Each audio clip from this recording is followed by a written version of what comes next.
But I needed that. I won't bother telling you to catch your breath. Whatever brought you galloping back to us, I assume it's urgent. Quite. Without further ado, then. After the successful uprisings in Doma and Alamigo, rebels in several other provinces were inspired to follow suit. Unfortunately, they did not fare quite so well. The Dalmascans paid the heaviest price.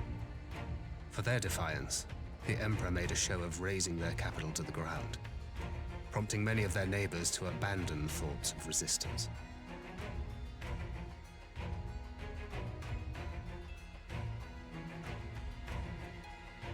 But not all have given up on liberty.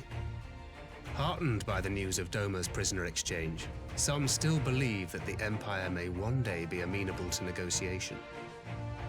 We have the shinobi to thank for spreading the good word. They have worked tirelessly to keep the subjugated informed, and a little knowledge can go a long way.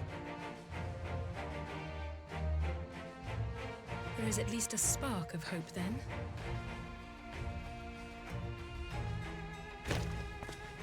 A spark in want of kindling, yes. The Alliance has already begun supplying materiel to resistance movements abroad, many of whom would otherwise struggle to continue the fight. The support effort has been led by the Sultana and the Elder Seedseer, who have both seen enough Alamigan refugees to know the consequences of oppression. And for their troubles, they have quickly earned a reputation as folk heroes in certain corners of the Empire. That is all for the provinces. As for the Garlean motherland itself, our friends the Populares have suffered something of a setback, I regret to say. Talk is rife that Doma has summoned a primal, and the Empire's more liberal voices are being drowned out in the fearful clamor for retribution. And who did they think orchestrated this summoning? Oh, any but those truly responsible. Xenos has seen to that. Speaking of whom, the Crown Prince is recovering remarkably well. Well enough, in fact, to enable him to personally tour the provinces, putting the fear of the Emperor into the hearts of any would-be dissidents. He walks in plain sight, and none suspect him. Then it's as we feared. Yes, an Ascian wears his skin.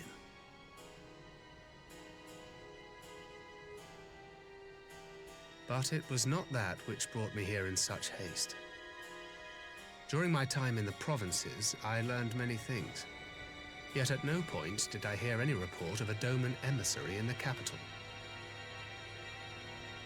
But Alphonse should have arrived by now. Could they be holding in there in secret? The possibility did cross my mind, but I have reason to believe he never reached his destination. As you know, Scions assigned to covert operations, such as Riol and myself, are issued special link pearls for communication in the event of an emergency. I mention this because it was originally Alphino's task to coordinate the response at headquarters, meaning he has one. And whose voice should I hear when mine recently crackled to life? You spoke with Alphino? Spoke with, no. I but heard his voice, and none too clearly at that. 2 words were all I could make out. The burn. The wasteland on the edge of Otherd. Something must have happened to them there.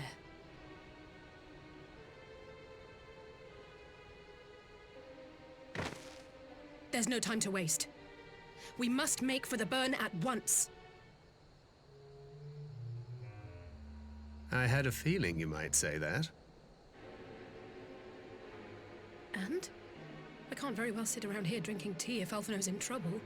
You said yourself that this link pill was only to be used in emergencies. So I'm going, and that's the end of it.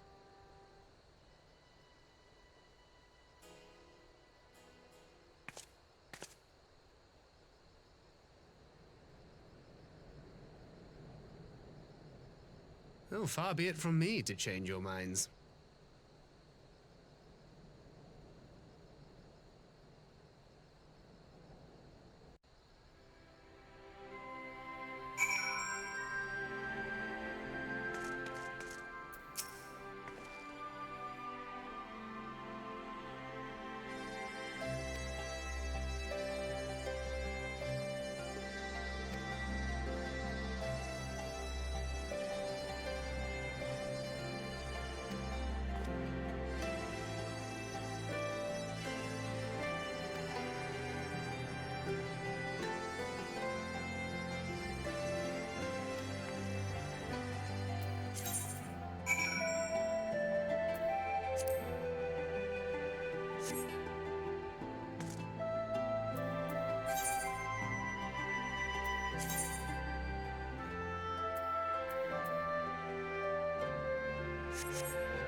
It's a dungeon. Okay.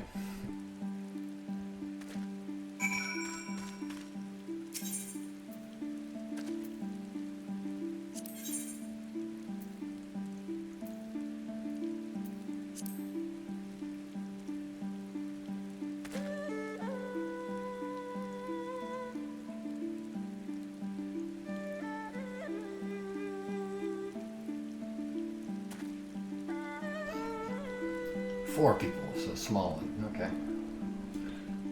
340 item level, not a problem. Less than 5 minutes, but we know how that goes.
Make ready, friends! We are come to the burn!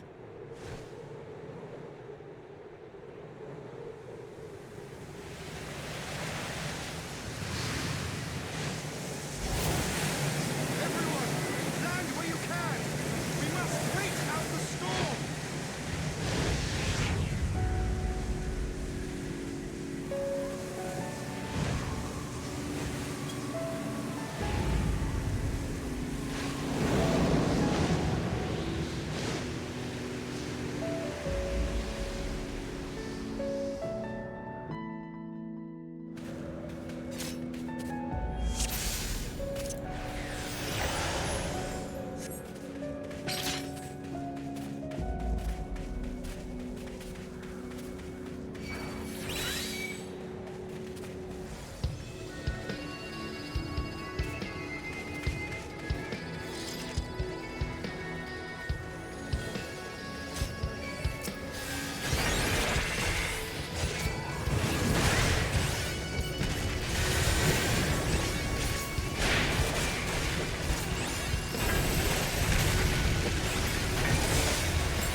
Between contending with bloodthirsty beasts and sand in my every conceivable place, I'm quite ready to leave this wasteland. But first things first. Do you see the crashed ship over yonder? Judging by its class, it must be the vessel that bore Master Alphinaud away.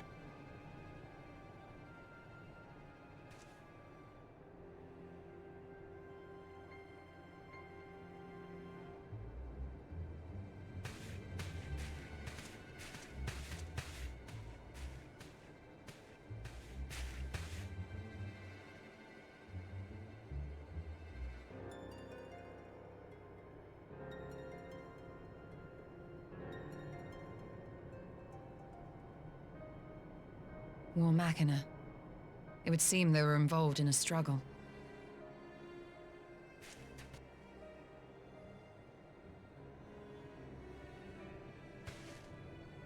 There may be clues. We should split up and search the area.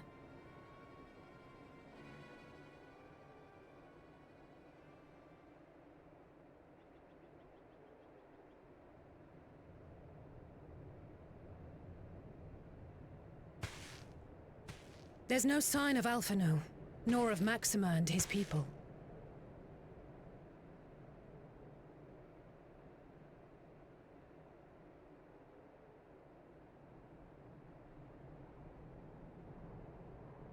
These were no ordinary soldiers. Over here!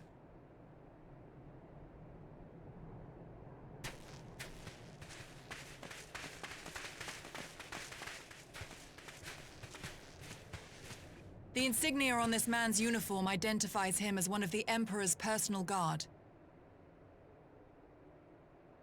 Hand-picked soldiers, answering only to the royal family. That would explain why all the casualties are Garlean. They were fighting their own. You're saying the Emperor was behind all this? That Alphinaud is his prisoner?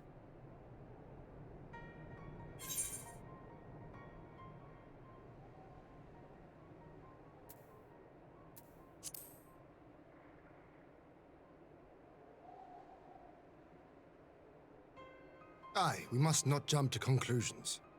Besides, Alphinaud is more than capable of looking after himself, is he not?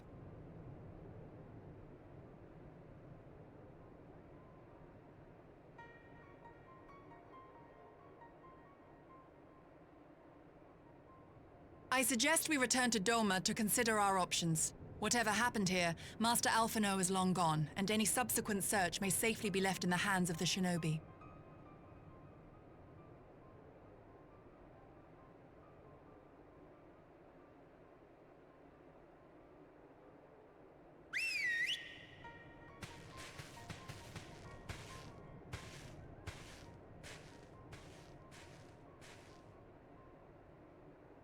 Where in the world are you, brother?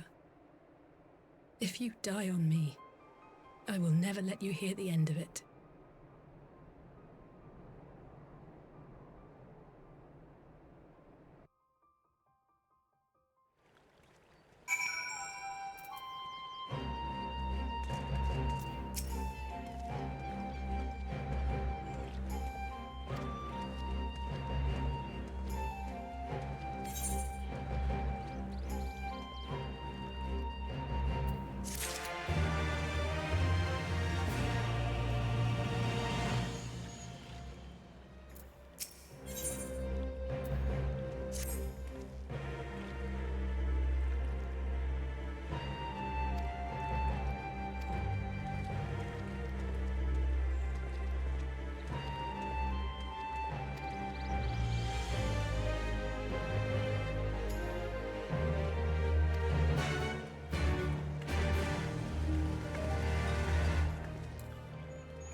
Lise, what brings you here?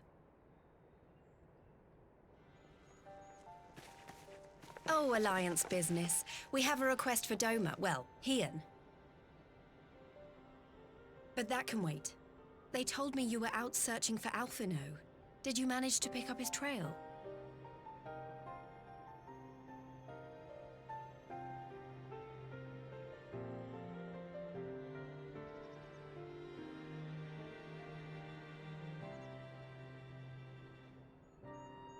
Well, if he wasn't at the crash site, he might still have escaped.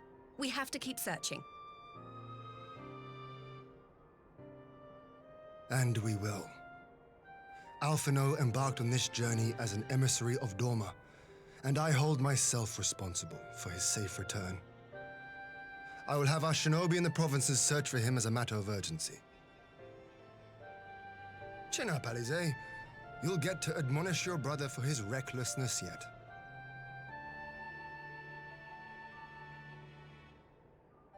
Well, someone has to do it.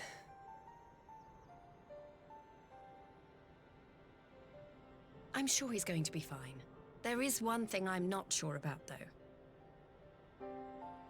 You said it was the Emperor's personal guard that attacked Alphino's airship. But the Popularis would never have been able to arrange the prisoner exchange without Varys' blessing. So why would he sabotage his own mission? They may not have been acting on Varys' orders. The guard answer not only to him, but to his family, the Crown Prince included. When Yotsuyu summoned Tsukuyomi, Asahi was quick to proclaim that a dormant citizen had violated the terms of our agreement, that the negotiations had failed. And it is this version of events that is now being repeated across Garlemald. To hear the tale, one would think the prisoner exchange never took place. Plainly, someone is manipulating matters from the shadows. Most likely Xenos, or whoever it is that wears his face. Whichever Ascian you mean. We all know the nature of our adversary. The servants of chaos are true to their name. Their meddling has cost Doma a chance at peace. Whoever it was that loosed his personal guard, the Emperor cannot be ignorant of these developments. We must proceed on the assumption that our treaty is indeed in tatters.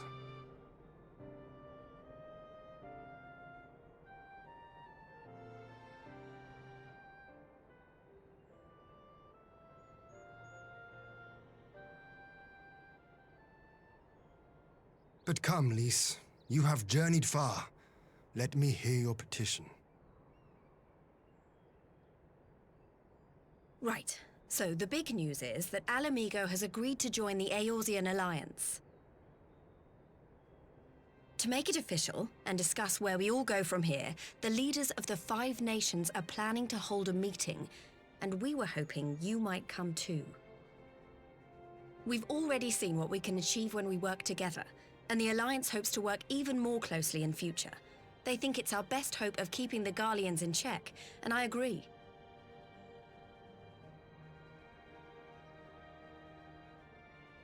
As do I. By coordinating our efforts in the east and west, we may be able to discourage them from committing their forces to a single front. I accept your invitation. I must, however, ask for time to attend to some pressing matters here.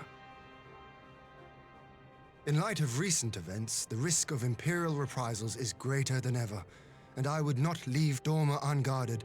Ere I depart, I must shore up her defenses. Understood. I'll let the Alliance know. We'll wait to hear from you before setting a date. The meeting's to be held at the Royal Palace in Alamigo, incidentally. Do you remember the way? Well enough. Please assure my hosts that I will not keep them waiting any longer than I have to. Consider it done. And thank you for agreeing to come. If we all put our heads together, we're sure to find the best way forward. For everyone.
If we are to ready ourselves for invasion, we shall need manpower, provisions, and time, all of which are in notably short supply.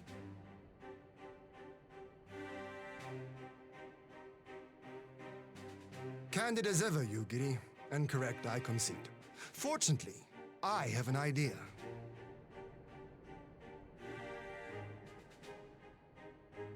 Tis plain no single nation can stand against the might of the Empire. And it was only with the aid of others that Dorma succeeded in winning her freedom.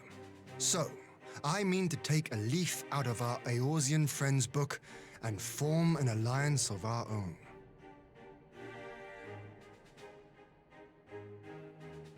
In addition to those with whom we already share an understanding, I would reach out to Hingashi and Suinosato, and further afield to the myriad peoples of Nangsha and Dalmasca.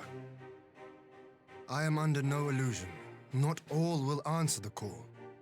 Yet disparate though we may be, we are united in our desire for freedom. If our neighbors could be made to see what is at stake, Ascian machinations and all, cooperation need not be so far-fetched a notion. It may even seem practical. Under the guidance of our former leader, Master Louis Soir, we once strove to unite the fractious city-states of Eorzea. I dare say that experience shall be of use in your endeavor. We should be glad of your wisdom. For the record, I would have been in favor of this plan even if it hadn't been my grandfather's, but I have to ask, how will we secure the time to carry it out? Not that anyone has forgotten, but the Garleans have airships. Lots and lots of airships. Should they catch wind of our plan, they could send an armada to overwhelm us before our alliance had even begun to take shape. Not if we deny them access to the skies.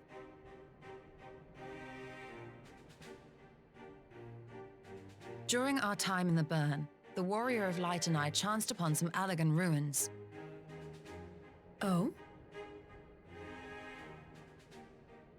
As such ruins go, they were not particularly unusual, but something about the surrounding land struck me as odd.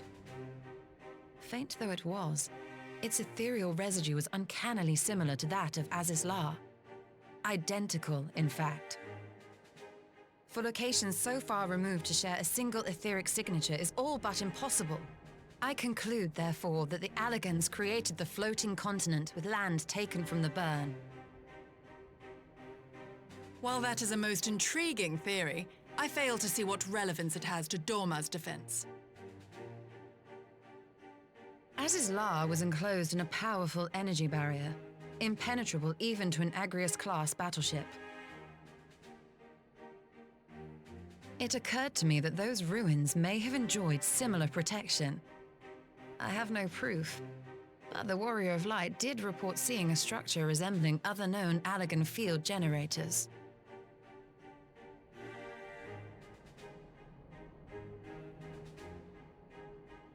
All right. But even if we could put up such an energy barrier, it surely wouldn't extend beyond the limits of the Burn. So what's to stop the Garleans flying around it?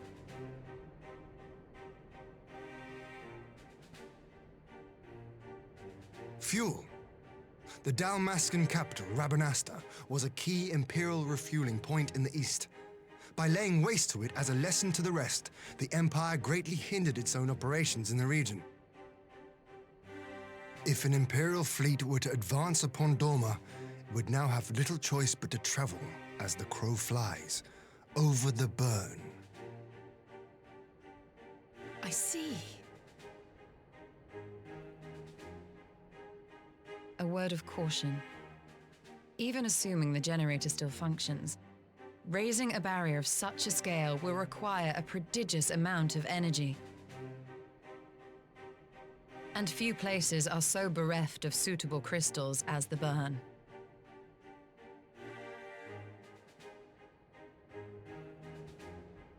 A source of energy. Tell me, did the Allagans make a habit of launching things into the sky?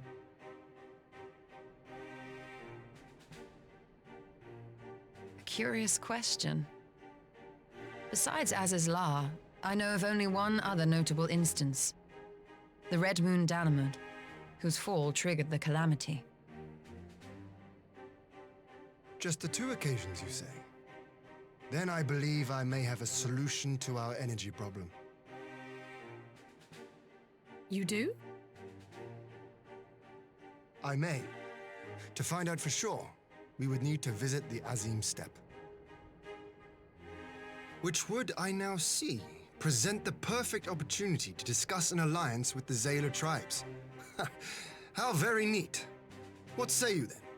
Shall we see whither this road leads?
I will never tire of this vista. The endless fields, the boundless skies. 'Tis a sight to make a man forget his cares. But not his purpose, I trust. Might this be a fitting moment to tell us what we are doing here?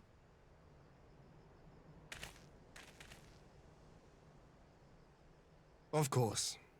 During my time with the Mole, I learned some few myths of this land. One goes thus.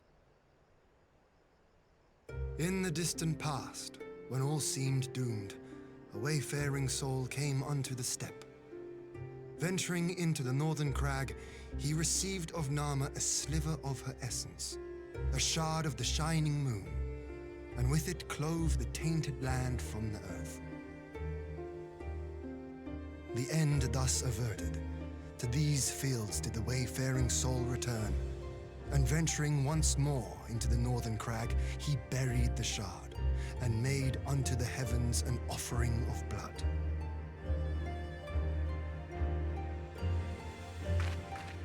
A tainted land cloven from the earth and an offering of blood to the heavens. Azizlar and Dalamud. That was my thinking, yes. And you believe that yonder mountains hide an artifact possessed of sufficient power to raise Azizlar up to the heavens? I suppose that might suffice. Worth a closer look, would you say? I would.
Such an abundance of ether. Are we in luck? We are. This is an Allegan artifact, most likely built to regulate the flow of ether. I strongly suspect the ancients used it to stem the flow from here to the burn. That would explain how they were able to untether what became Azys La from its surroundings.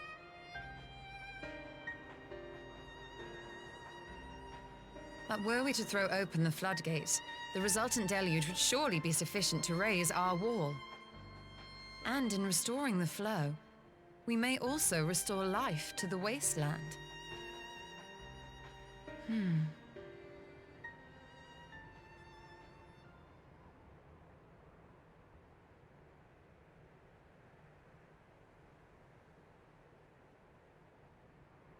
What is it?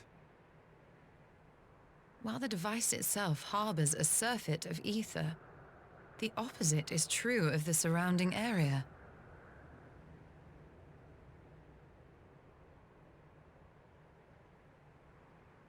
An effect of regulation, perhaps.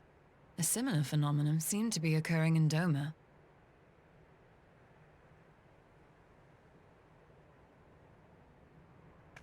Whatever the explanation, the answer will not reveal itself here. We have seen what we needed to see.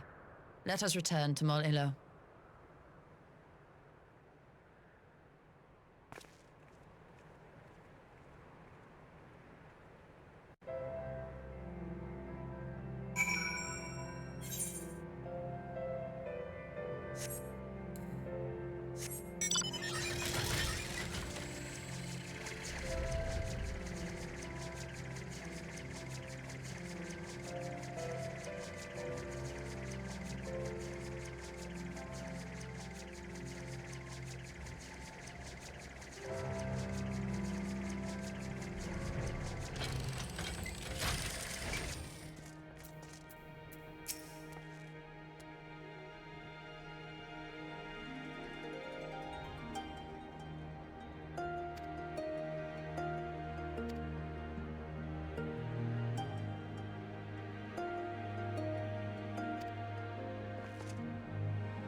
Yes! This spot shall serve as well as any. I shall enjoy this harn. Is this truly necessary? Have you no peaceable way of making decisions? Speak not of peace. You stand before proud warriors of the Dathal. In the heat of battle do our souls burn brightest. We lay low the strong that we may rise higher. That is our way. The way of might. There is no other. Oh, they do not want for conviction.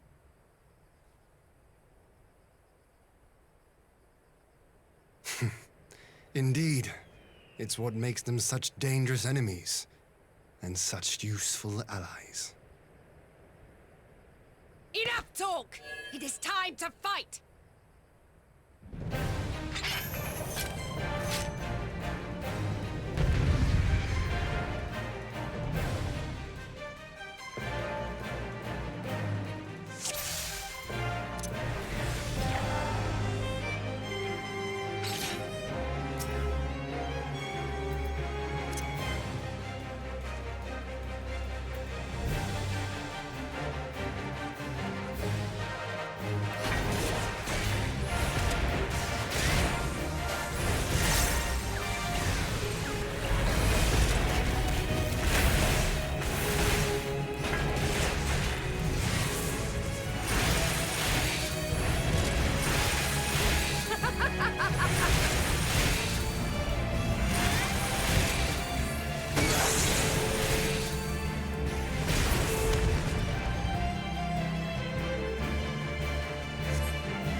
Jesus, this is 5 times now. How many rounds are there?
What the fuck was that? I gotta do all that again.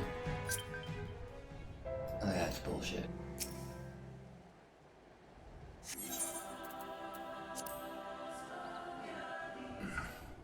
So whatever the hell that was, I gotta stay away from it.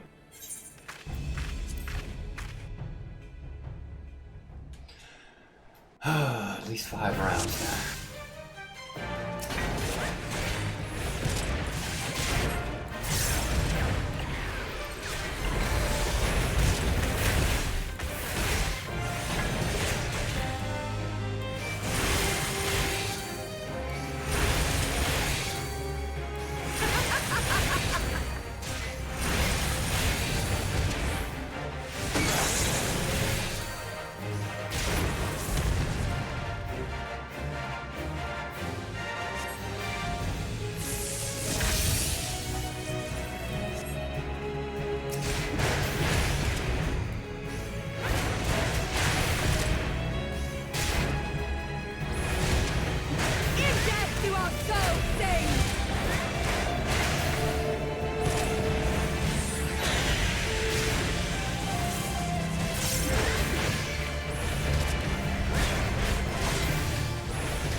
Alright, I think this is the round where I died.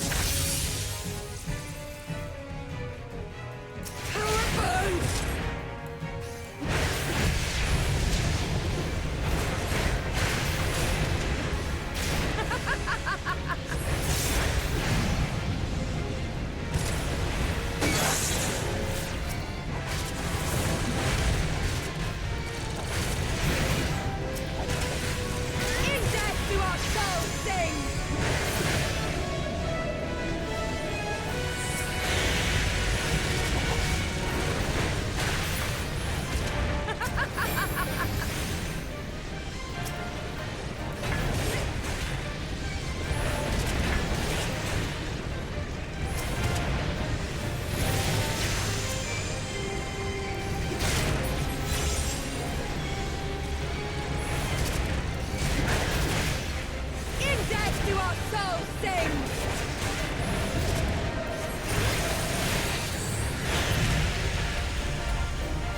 There we go.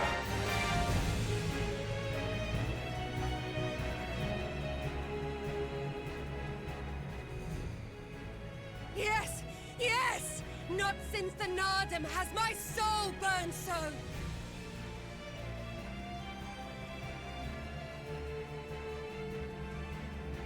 Come! We have only just begun.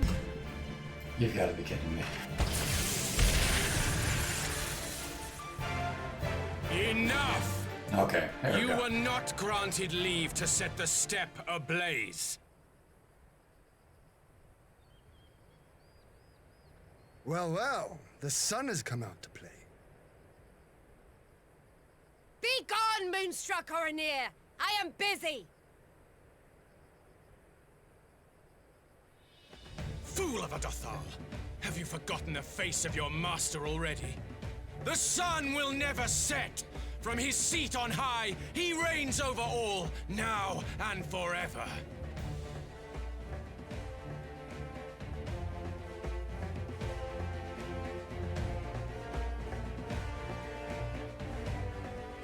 Yet what should he find here but a battle to determine the fate of the steppe?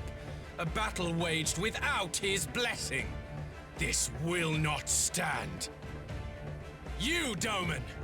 You who come to petition the warriors of this land, forget that all Nama's children are wards of the Oranir. As first among my brothers, your petition is mine alone to judge.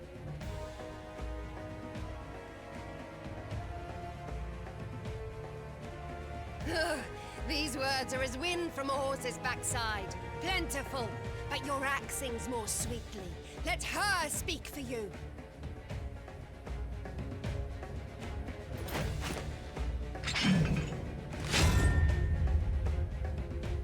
Insolent child.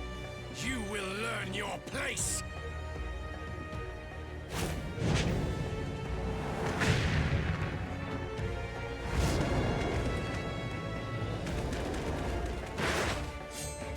Forgive me, Brother Magni, but we have an arrangement with the Dothal. We will not abide any interruptions.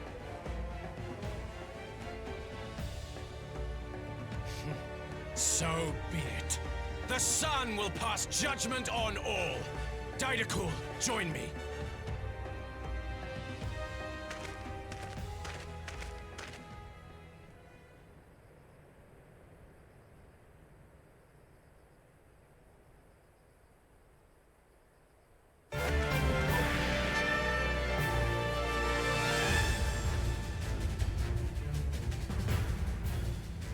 The sun is in good company. We may dance alone.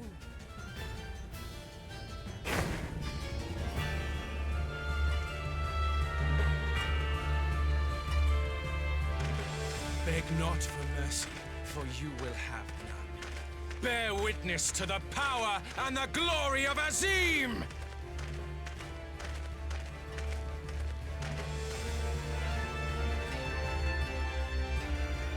Constantly at each other's throats like rabid dogs. Gods, I'm turning into her. I have not the patience for this, but if we must fight, let us at least be brief. Come.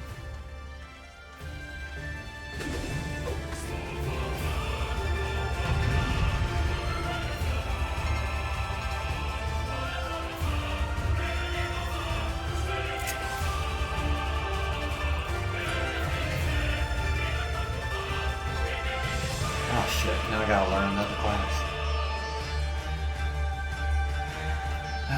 Direct damage.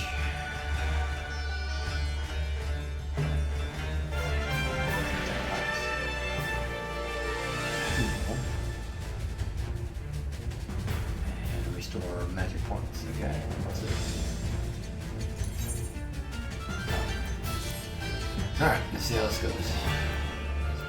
Any of them in AOU is direct damage.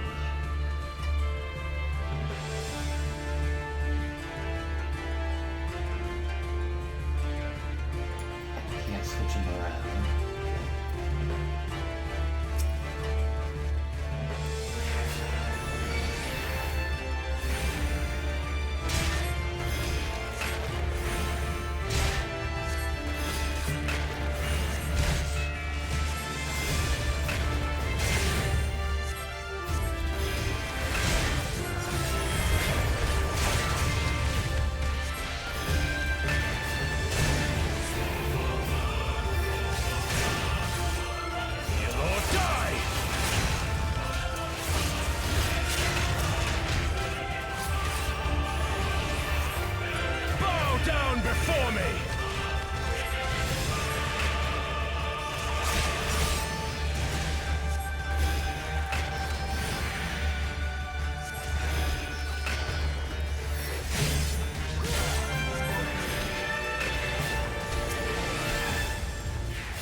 just saw his health. I was about to heal.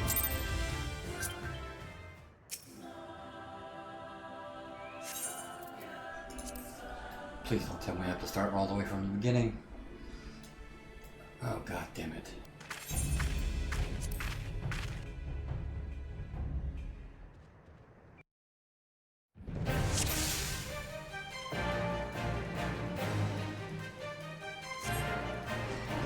Why can't I start at the second fight?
target the meteor.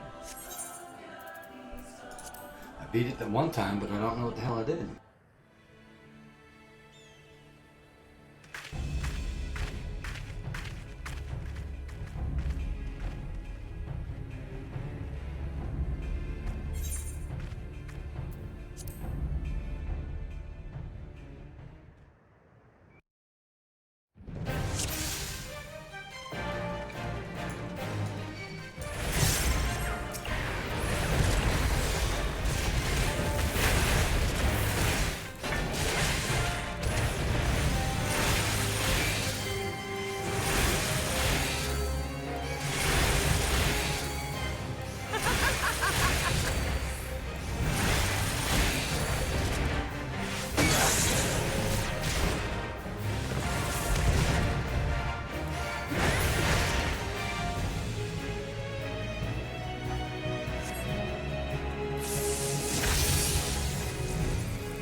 Still gotta figure out how to get past that meteor.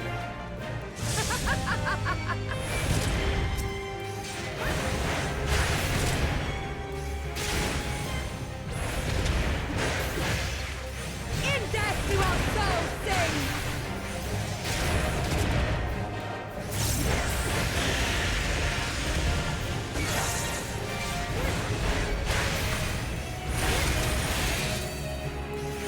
In death do our souls sing!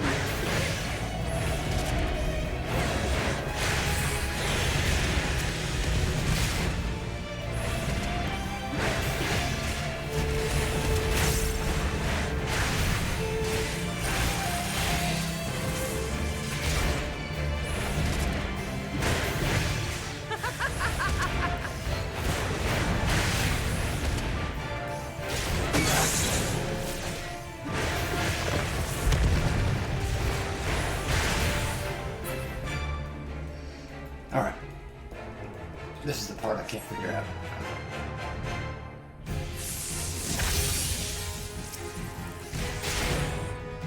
How it burns! That's accurate. Do I just have to focus on her?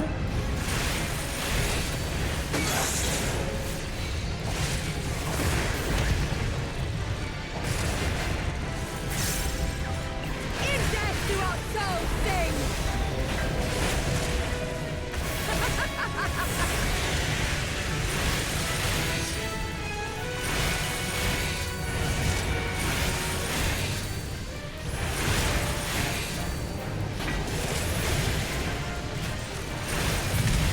Okay, so I just gotta kill her before the meteor hits. And now I gotta remember to heal Hian. Yes! Yes!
before me!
Before me!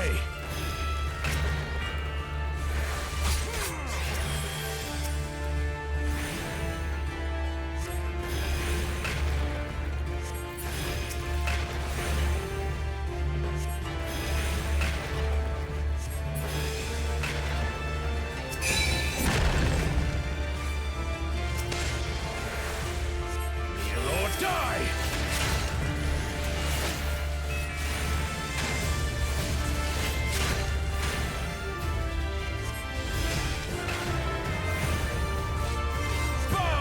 Before me!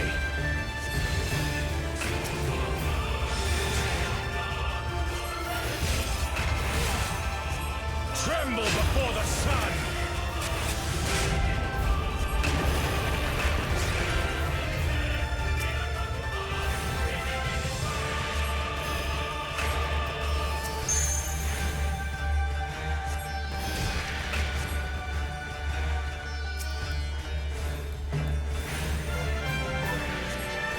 Let us be about it! I have no idea what's going on.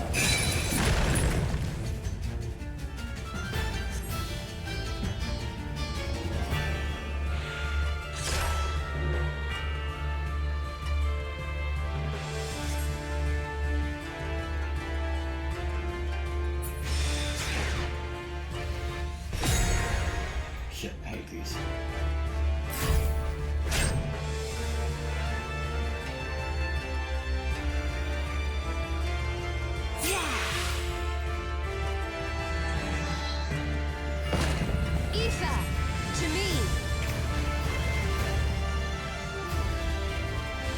Battle over except for this. Have at you!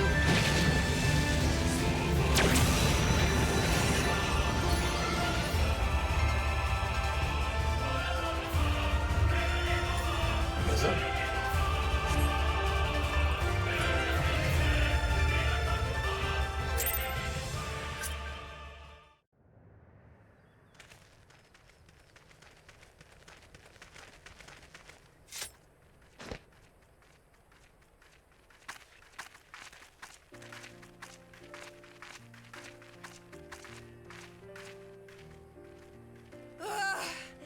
Never have I felt such bliss in defeat. 'Twas a battle to burn soul and flesh to ash. We Dothal will lend you our strength as promised. Narma's power is yours to wield.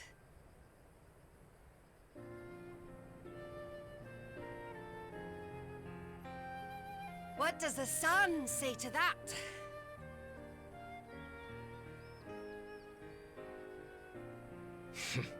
The sun is not driven by base motives such as yours.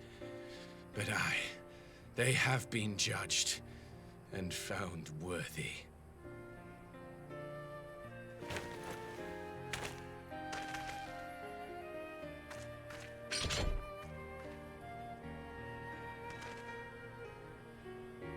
It is the way of the Oranir to accord recognition and respect to the strong. You have made sufficient proof of your strength. The sun shall answer your call. You have our thanks. We are glad to call you allies.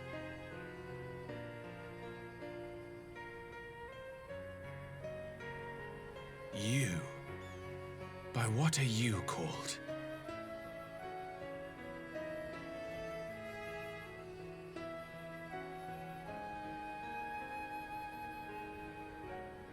You stole her. Why?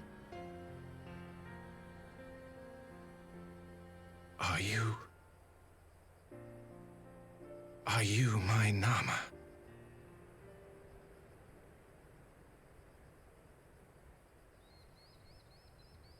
I beg your pardon? In battle, you shone with all the majesty of the full moon's light. Your healing touch, the embodiment of the Dusk Mother's love.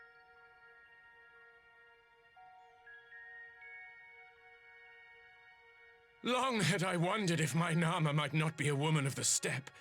Beholding you, I am all but certain.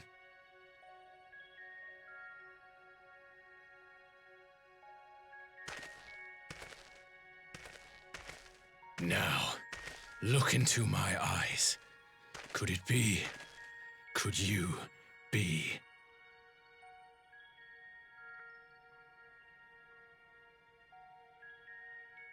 I am. Not interested, little son. Try again when you've become a man. Little?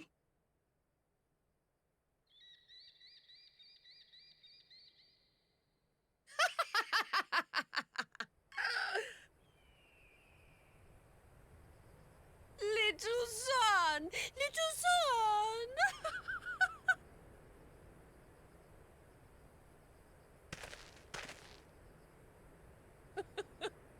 Does it pain you, little son? Crave you salve to soothe the ache? Fire to sear the wound in your heart?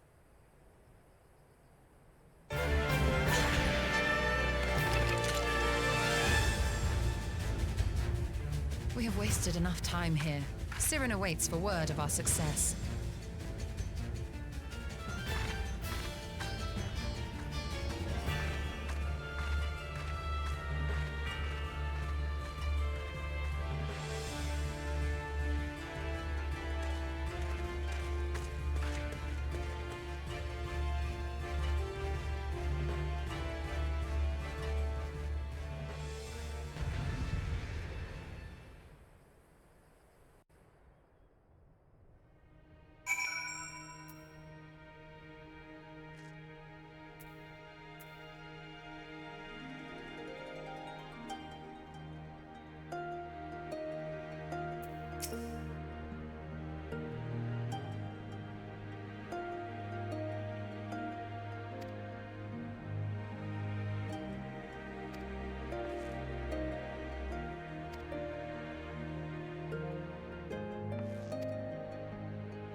Did it work?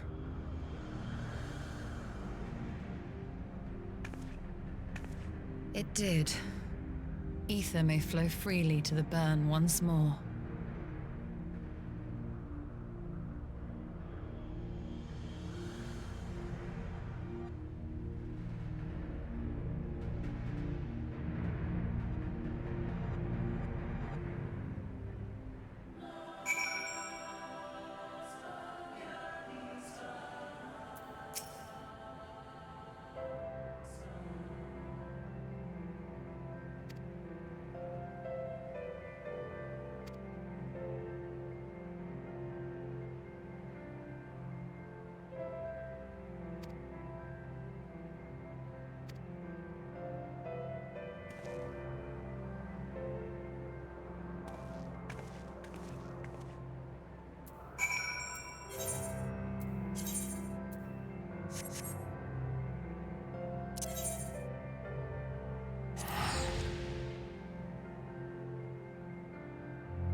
Mistress Lys, Commander Aldin, it gives me great pleasure to formally welcome the city-state of Alamigo to the Eorzean Alliance.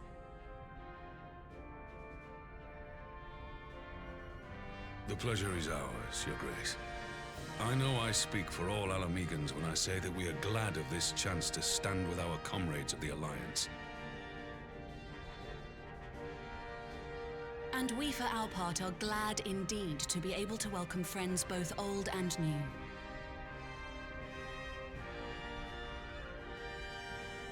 Lord Hien of Doma, at your service. Pray, accept my heartfelt thanks for your generous invitation. Nay, 'tis we who must thank you for journeying so far.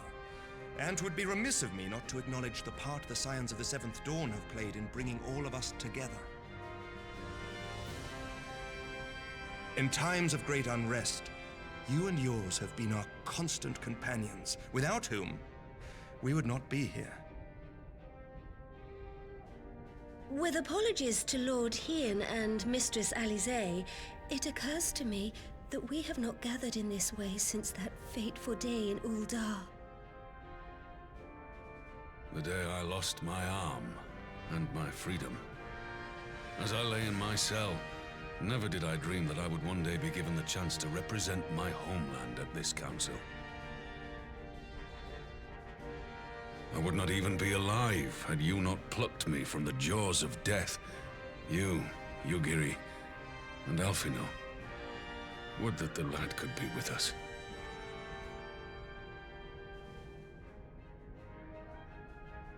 I too owe my presence here to Alphino, in so many ways.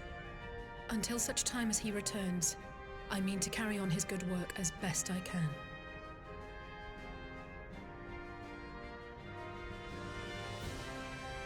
Come, friends, let us leave the past in the past and turn our eyes to the future.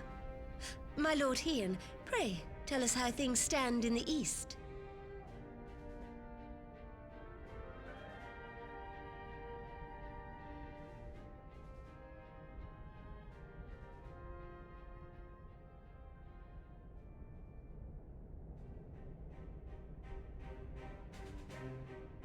Having heard the rumors of dissent in Garlemald, I dared to dream of a peaceable solution. The Empire will not so easily change its ways. If the Garleans have a mind to take back Doma and Alamigo, we'll be hard-pressed to stop them, even with the might of 6 nations. But while we lack the strength to fight the tide, a course may yet present itself, if we read the winds aright. The winds suggest but one course to me. One which leads from the sea unto the river and thence to the source of all our woes. The Ascians. Indeed. All here have felt their blighted touch. It was the bringers of chaos who nurtured the Archbishop's tyrannical ambitions. They who bestowed upon him the secrets of summoning, as they have so many others before and since. And while they remain, we shall know no peace. Our objective is clear. The question is how to achieve it. That our enemy parades about in Xenos' skin poses problems in itself, but ere we get to them, how are we to infiltrate the Empire and get close enough to strike?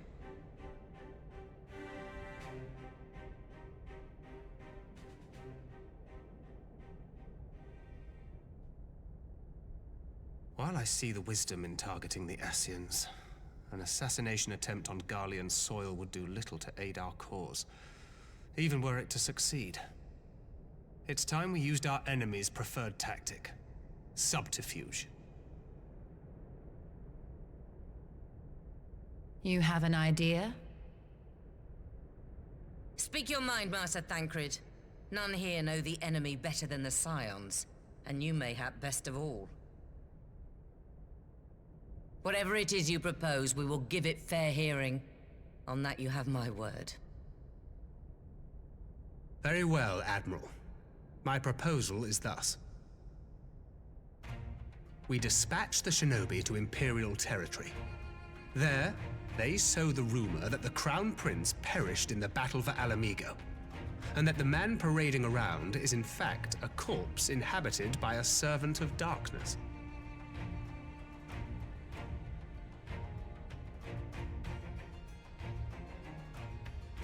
Well, it does have the ring of truth about it. And were the Garleans to learn that their future ruler is a puppet, the Empire would be shaken to the core. But at the risk of sounding stupid, would they actually believe such an unlikely story? I didn't. Ordinarily not. But prior to his miraculous recovery, rumors of Xenos' death had already begun to circulate around the Empire. Ultimately, however, what the masses believe is not our chief concern. Our true objective is to create an opening for rival factions within Garlemald to exploit. Just as a war of succession erupted in the wake of Emperor Solus's death. A war which raged until but recently, plunging the Imperial House into disarray as nephew and uncle grappled for the throne. It is no coincidence that one of Varus's first acts as Emperor was to name Xenos heir apparent, family feuds being so tiresome when armies are involved. Not all welcomed his choice of successor, however. There is no shortage of individuals who aspire to the throne, who would jump at any chance to seize power. The news that Xenos is not only dead, but a puppet to diabolical forces would be too enticing to ignore. The Empire would not be quick to recover from a second war of succession. I am no stranger to infiltrating Imperial territory. With a team of operatives gathered from among the Alliance's finest, the plan should have a reasonable chance of success. Doma already has shinobi in place throughout the provinces. We stand ready to act, and act we must. What say you all?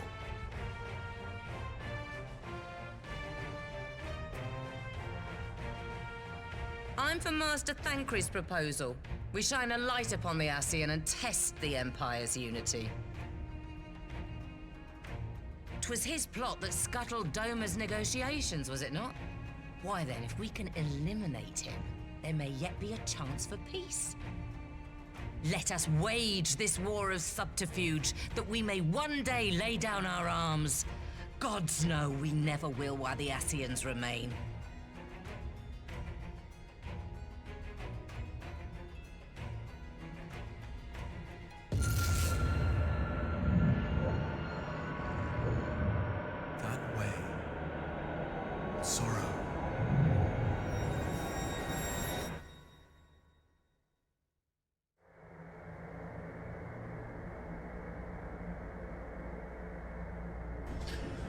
Is this the Warrior of Darkness? History must be changed. Or Papalimo?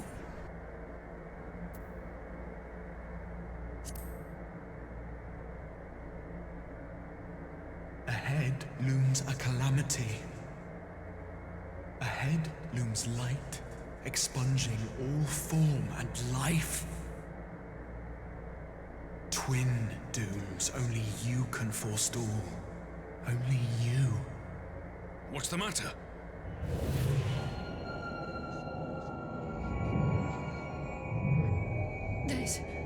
There's a voice. Spies in our midst? Nay, I sense no such presence. Let expanse contract. Eon become instant. Throw wide the gates that we may pass.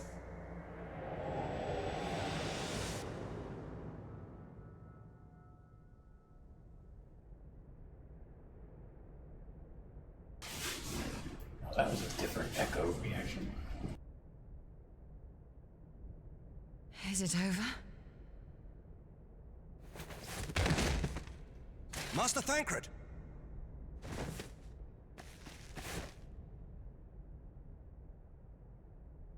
well forfend. Bear him to a private chamber. Have every healer make ready.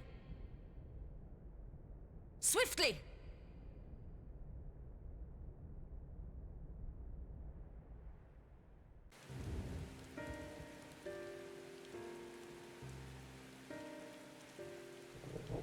Master Thancred remains in slumber.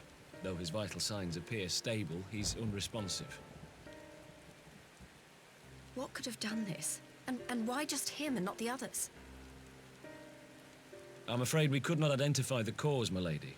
Our examinations revealed no wounds, nor the presence of any poisonous substances. Gods, that only makes it worse.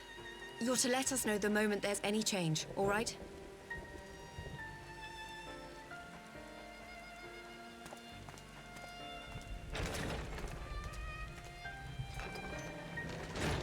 Thank you for coming.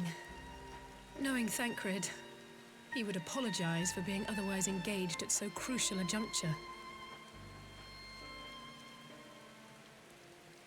In gifting us a course of action, Thancred sowed the seed of all that is to follow. We have but to nurture it as best we can. To him, I would say, rest easy, that he may wake to enjoy the fruits of our labors. Now, the matter of the mysterious voice must not be forgotten. Will you tell me exactly what happened? Alize and I heard a voice in the moments before Thancred collapsed. It was accompanied by a severe headache, as if something were clutching at our minds. Did you experience the same thing?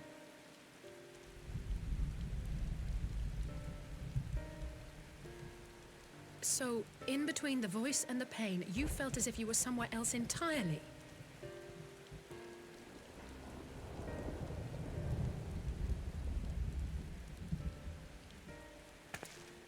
Your testimony confirms my suspicion.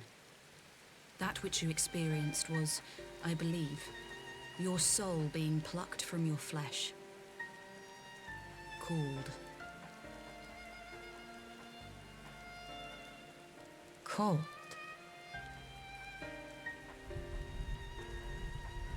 I myself examined Thancred. Reach out as I may, I could not sense in him the spark of life that is his soul.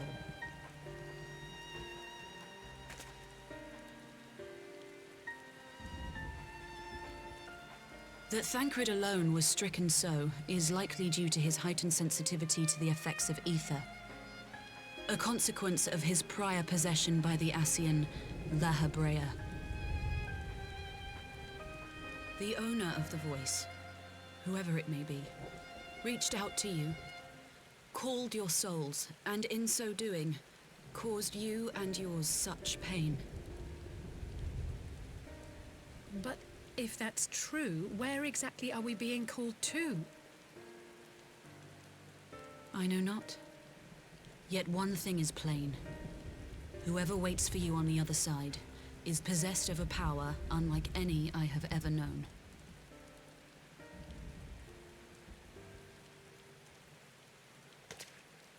Forgive us, Lys, but may we leave Thancred in your care for a time?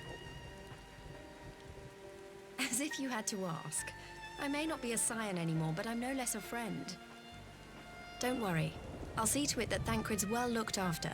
Just focus on solving this mystery, all right? Thank you, Lys. As the Elder Seedseer says, 'tis no ordinary individual we are dealing with. Nor can we discount the possibility of Ascian involvement. Whoever or whatever is behind this, the sooner we find out, the better.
Orianger!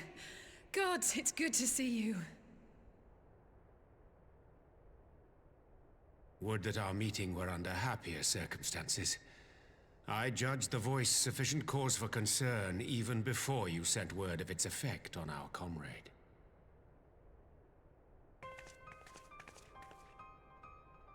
You heard it too, then?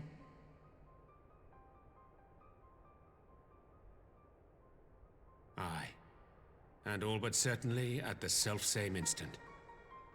Alas, pained as I was, I could make little sense of what few words did then reach mine ears.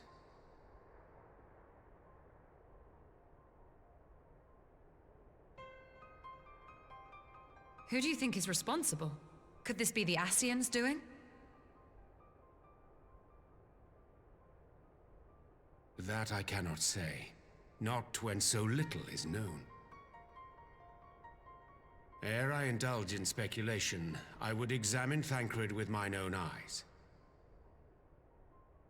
To Alamigo, then, without further delay. One other thing. During my visit to the Far East, I observed a strange phenomenon. Thou referrest, I presume, to the localized reduction in etheric density. Well, that spares me the trouble of an explanation. Yes, I noted precisely that at two apparently unconnected locations. I take it the phenomenon is not limited to the Far East. Indeed not. Of late, our agents charged with surveilling the beast tribes have spoken of little else. In every corner of the realm, they tell of places in which the ether hath grown thin. Naturally, my suspicions first turned to primal activity, but the areas thus affected betray no evidence of summoning. I must confess to being quite perplexed. If the same phenomenon is being observed in multiple locations on opposite sides of the world, we may safely discount regional factors. Needless to say, this warrants further investigation. Indeed, I shall make it my task to.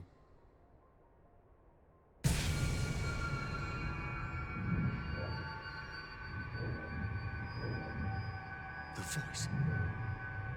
It calleth to me once more.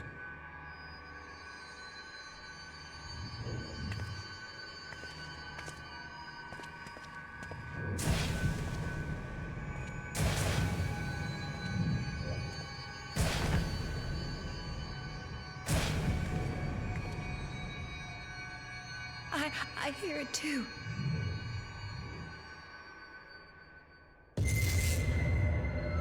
Only you. Only you. No! Ishtola! Orianger! Throw wide the gates.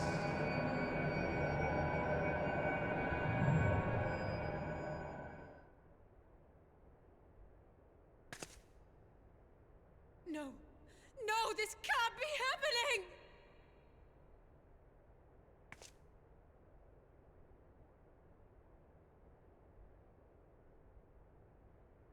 Y'shtola! Orianger! Open your eyes!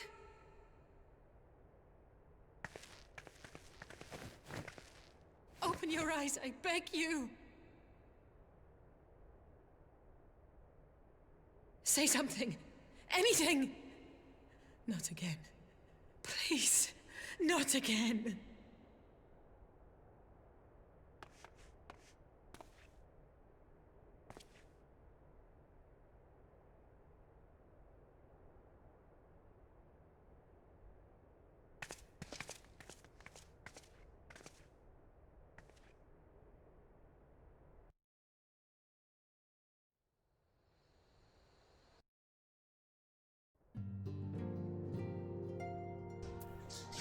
Alright, and AFK for a minute.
Here he is, my lady.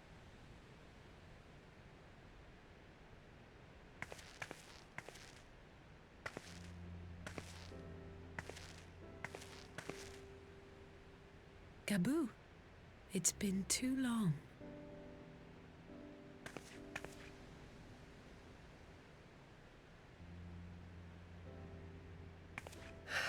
I'm afraid there's been no change. If he can see or hear us, he has given no sign.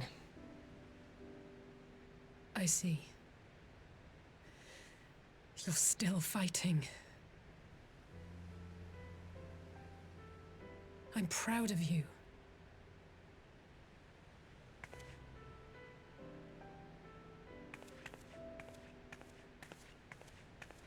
We promised that we would come and visit you together, didn't we? Alphino and I. I'm sorry that we haven't managed that yet.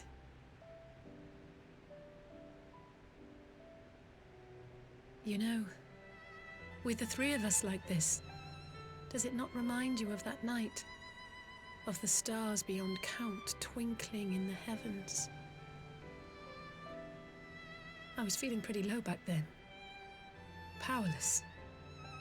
But I knew that my brother was close by if I needed him, and that the others would be waiting for me back at the Rising Stones.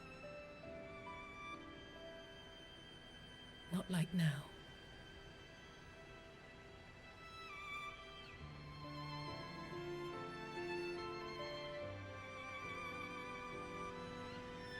I've seen my share of trouble since coming to Eorzea.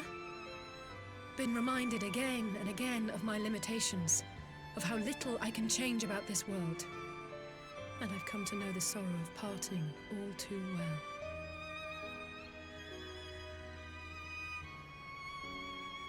But to have the people I hold dear struck down before my eyes, and be powerless to help them, that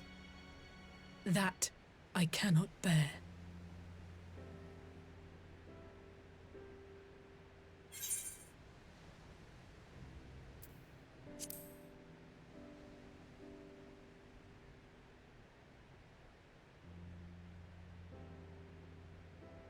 No, I don't. You're right. It's pure arrogance to imagine I can solve everything by myself. You'd think I'd have learned that by now. Thank you. I don't know what I'd do without you.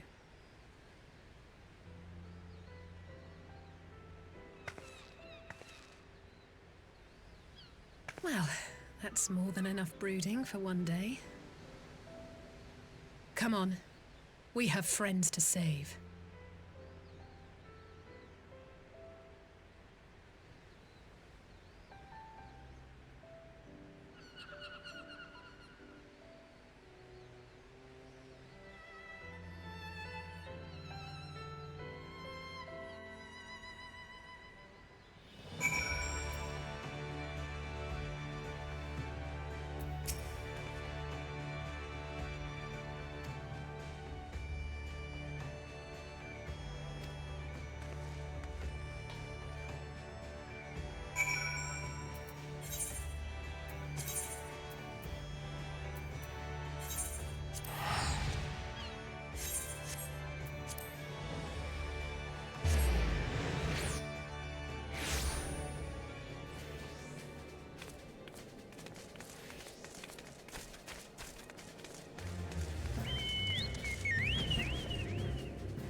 Oh, that ends 4.4. So.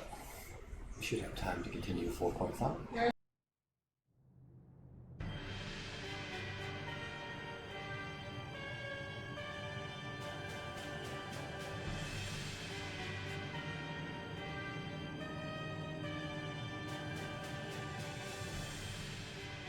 The Populares no longer present an obstacle.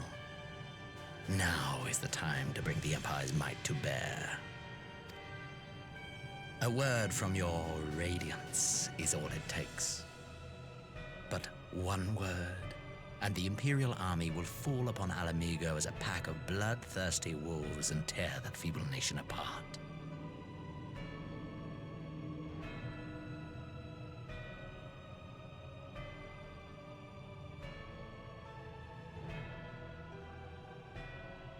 Have you no words for me? Despite the lengths I go to, an emissary playing the part of a fool. When first I took this face, I swore to use all of my knowledge, all of my power, to further the cause of the Empire. My deeds stand testament to my commitment. And with this adamant flesh at my disposal, I could destroy the Icon Slayer as easily as one might swat a fly. Why do you hesitate?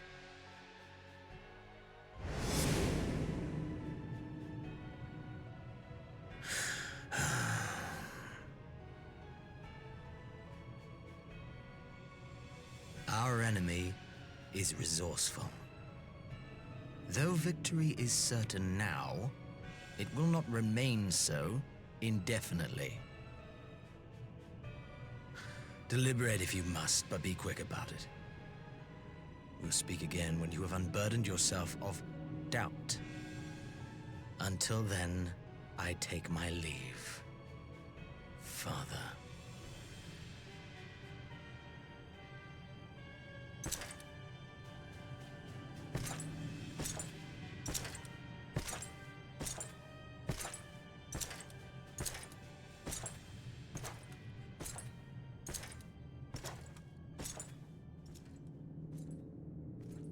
I should be the one to sigh.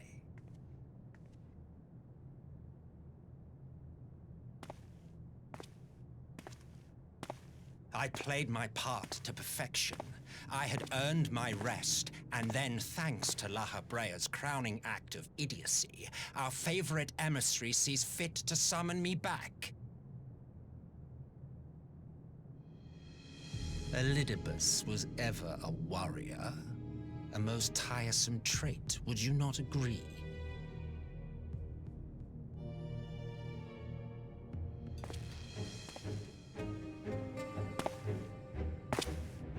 What? Have you no words for me either? No matter. I've long grown weary of this mummery. Now, my dearest grandson, let me remind you of your place in the simplest of terms.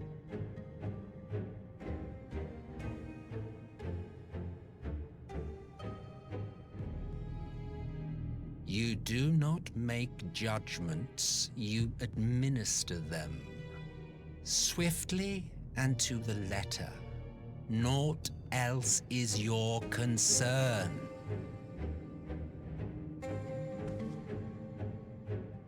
Elidibus may be an insufferable bore, but he is no fool.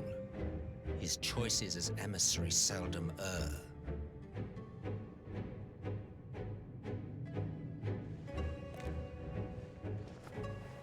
If aught threatens the balance twixt light and dark, it falls to you to remove it. Be it by your own hands or by your armies, you have ample means at your disposal.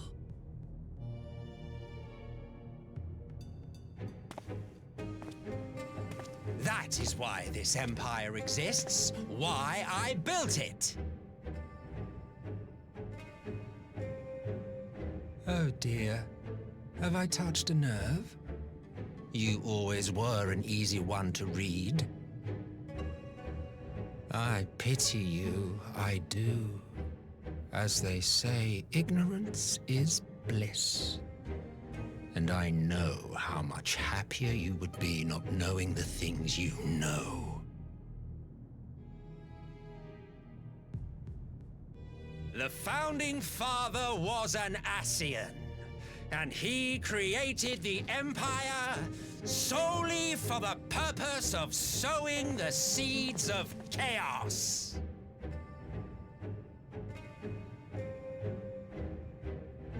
Don't take it personally. I merely do my duty. To bring about a calamity requires no small amount of power, and there is no surer way to obtain such power than by collecting powerful pawns.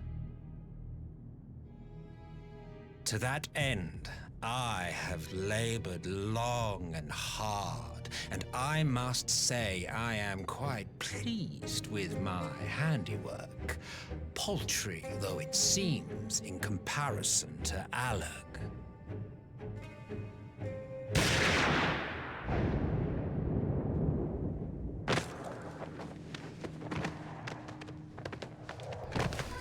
Somehow I don't think that's going to work. You fiends are overfond of your own voices.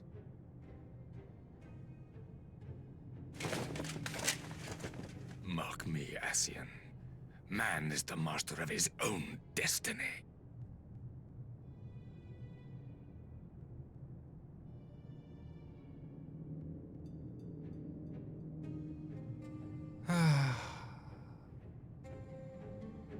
Such a waste of time and energy, both yours and mine.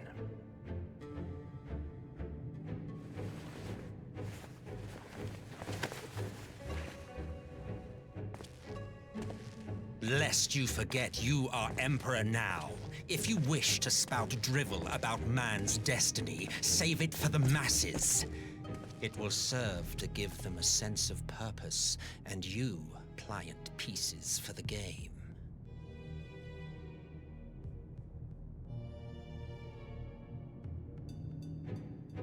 Oh, do stop sulking, boy.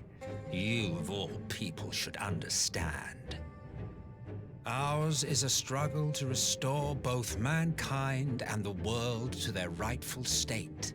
Viewed thus, our goals are one and the same.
And this starts 4.5.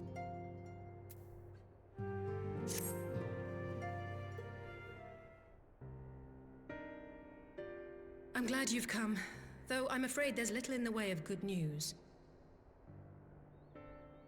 After you left, we reached out to both the Alchemists Guild and Stillglade Fane and attempted all manner of treatments. But the results were always the same. Whatever the answer is, it's not alchemy or conjuring. Why did it have to be Y'shtola and Urianger and not me? Out of all of us, they are the ones who could feasibly have solved this puzzle. And Alphino's still missing. God, it's all going wrong. Where do we even start? A grave situation indeed. Might I be of some assistance?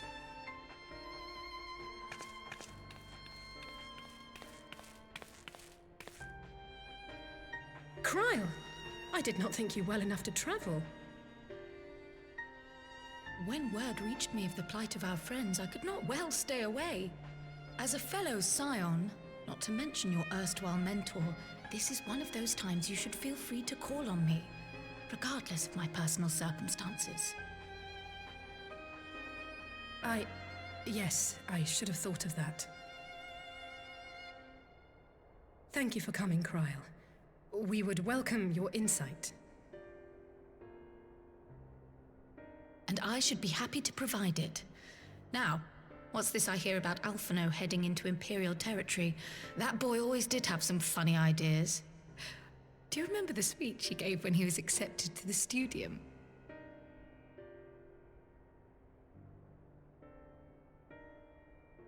My life's goal is naught less than the salvation of this star.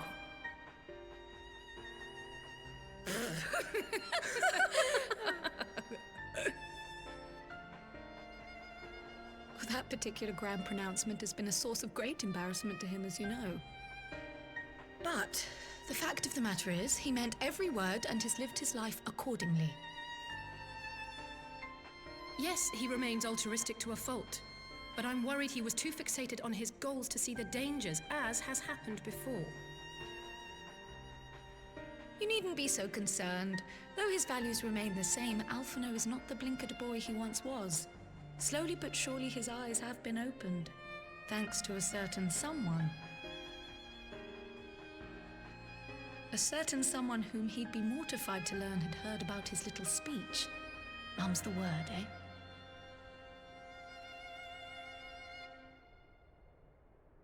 Right, I'd better have a look at our patients. They're in the infirmary, I assume. I'll need absolute quiet, so it would be best if I did this alone. If you'll excuse me.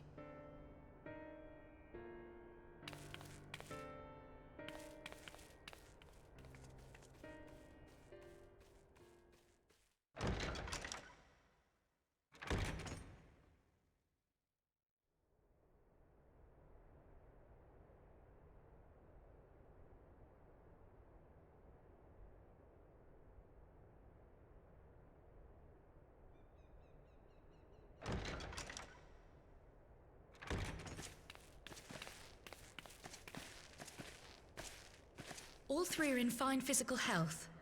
At a glance, I would say they were merely sound asleep. Except for the fact that I couldn't sense the slightest trace of them in their bodies. It's as if their souls have taken leave of their physical forms. Ah, yes. The Elder Seedseer made a similar observation. I've read the report. When you heard this mysterious voice, you described feeling as if you were somewhere else, yes? If we assume the ether which comprises your essence is being drawn to some other place, then it may be possible to follow the trail it leaves behind, just as we did in our search for Thancred. I wasn't around for that, but I can't imagine it was easy. Oh, it wasn't. But that's no reason not to try. I will have need of Master Matoya's crystal eye if I'm even to make the attempt. So I suggest we pay her a visit.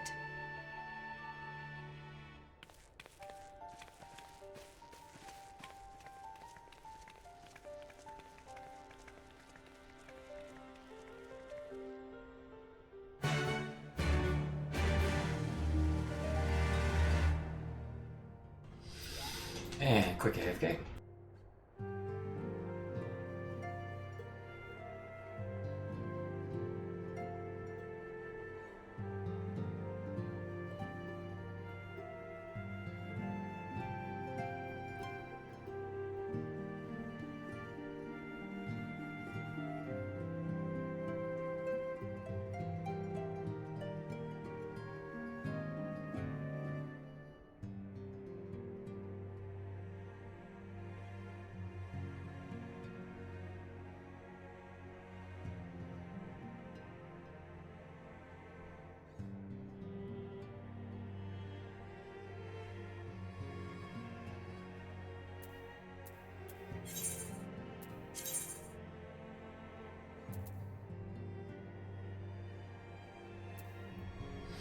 Is there no crystal here? Closest is Idle Shard?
I don't know what that's doing here. Oh, now it's gone.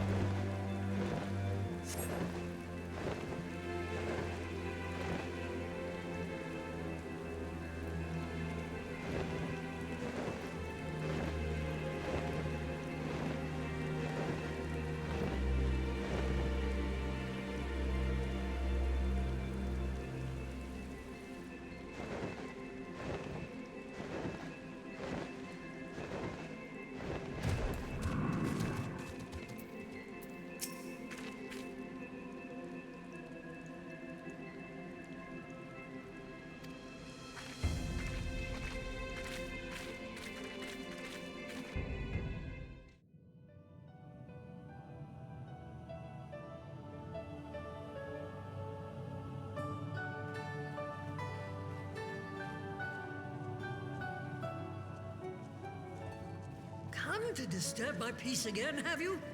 I hide myself away in a cave, and still you people insist on pestering me with your problems.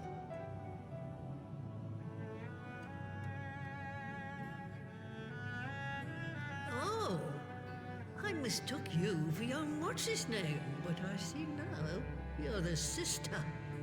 Weren't you supposed to be the lively one? I've seen happier faces at a rain-sodden burial.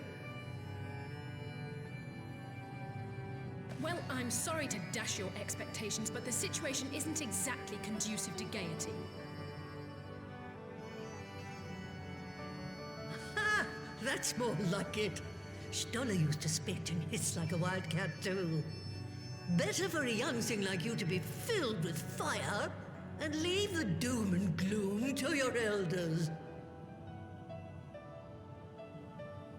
Now, what exactly does this tragic situation of yours have to do with me? If I may, Master Matoya, we have need of your crystal eye once more.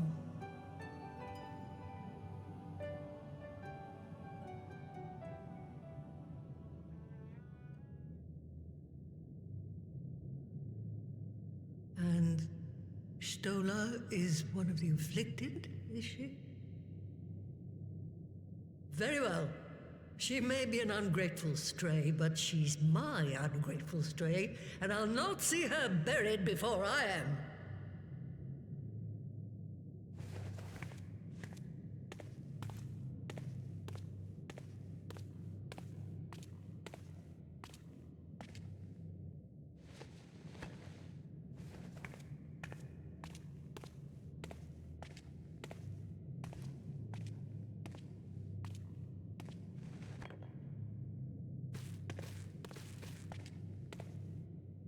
Right. Let us see what we can see. I'll begin from where our friends first fell, and cast my senses out from there.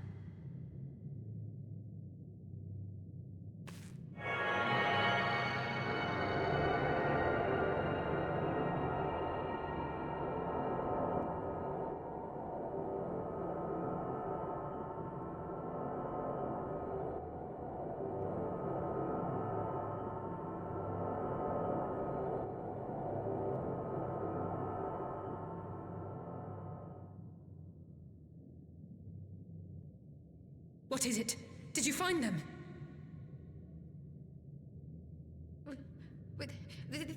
This doesn't make sense. How is it even possible? How is what possible? Kryl, what did you see? The threads, they just ended. And no, I didn't lose track of them. I followed them as far as they went. It's as if they were cut off. Could the ether have dissipated if it had? Oh gods! Their bodies are just husks. It's like the Broodmother's daughter all over again. No, this is different. The Kalyana girl was already dead, body and soul, when Lakshmi effected her resurrection. Aye, let's not jump to conclusions. If their physical forms yet breathe, and show no signs of wasting, then it follows that their souls must still be intact somewhere. But where? That's the question, isn't it, girl? Death has not taken them to the ethereal sea, yet there are no tracks left for us to follow.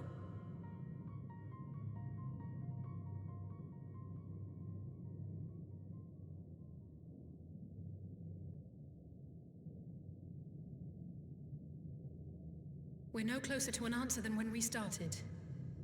But knowing their souls are still out there is progress of a sort. We just have to keep looking. Pray, excuse me a moment. Yes? I remember, but... What, to Alamigo? We're on our way. That was Lee's. Apparently, a group of Populares have defected to Alamigo, and Maxima, the envoy Alphino left with, is one of them. I'm sorry. I realize we've barely begun here, but... Go, child, go! You've made up your mind, and life's too short for dithering. I'll do some digging in the meantime and see if there isn't some other method we could use to continue the search. Let's be off then.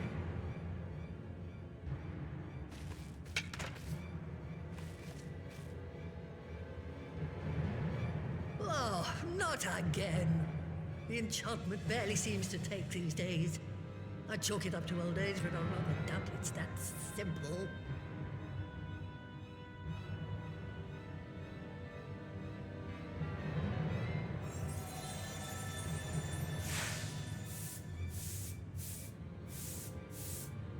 Before they took ill, Y'shtola and Urianger were sharing notes on a thinning of the ether. It seems to be happening all over. Does it now? And here I was, all set to blame my woes on that creaking mountain of refuse clogging up the Thaliac. I fear something has gone awry. Still, there's naught to be gained from starting in shadows. You can only do what can be done, and that but one thing at a time.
I'm sorry to drag you halfway across the realm, but when Maxima mentioned Alphino, I thought you'd want to hear the news in person.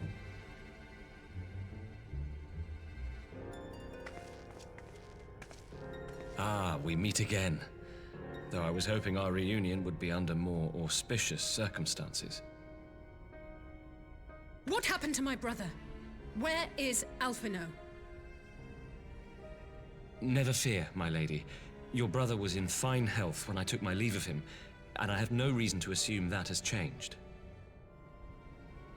You assume? If you will allow me, I shall endeavor to explain events. Our troubles began not long after we departed Doma. While crossing the burn, we were fired upon by the Emperor's personal guard and forced to make an emergency landing. As we stumbled from the wreckage, our attackers fell upon us again, and we would have perished there and then were it not for the intercession of a third party, a band of mercenaries whose leader claimed to pursue a vendetta against the Ascians. This Shadow Hunter, as he styled himself, then escorted us out of the wastes to relative safety. Upon arriving back in civilization, I gathered my Populares colleagues and prepared to flee the Empire. Master Alphino, however, declined the invitation to join us, preferring to continue his investigation into the Ascian threat.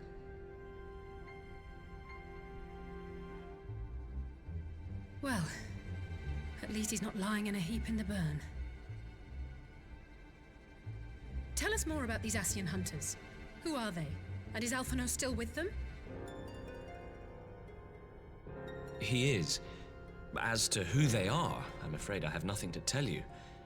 Beyond the fact that they root out and destroy Ascians, they were unwilling to divulge anything which might serve to identify them. They would not even reveal their next destination. But Master Alphino asked to accompany them all the same. Since parting company with your brother, we've been engaged in a game of cat and mouse with the Emperor's guard. We made our way through province after province, finding the army busy restoring order wherever we went, until we finally arrived here in Alamigo. I cannot thank Commander Aldin enough for giving us such an unexpectedly warm welcome.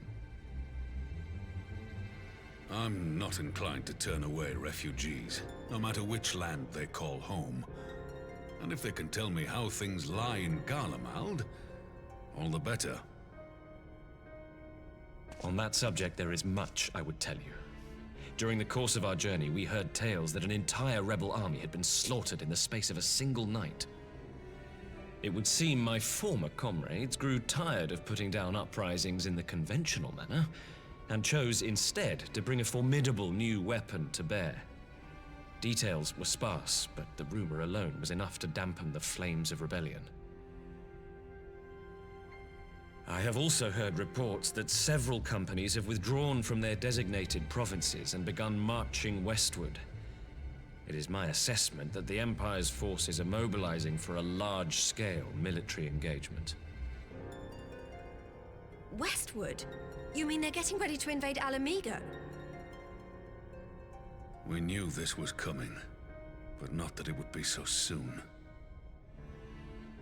We've barely even begun to shore up our defenses. They won't stop an invading army. No, they won't.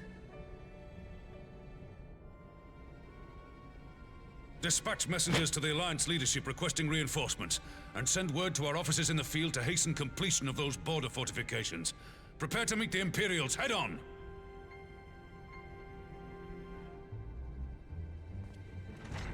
No matter how quickly we act, we still want for time.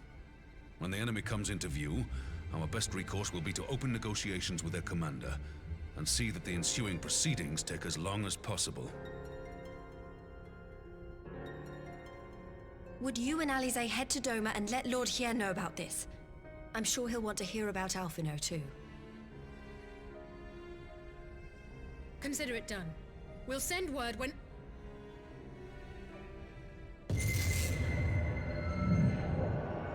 Untold sorrow must be changed.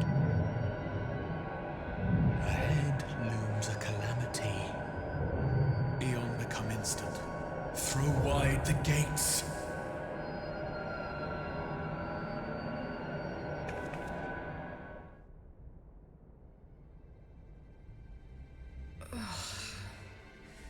You heard it too.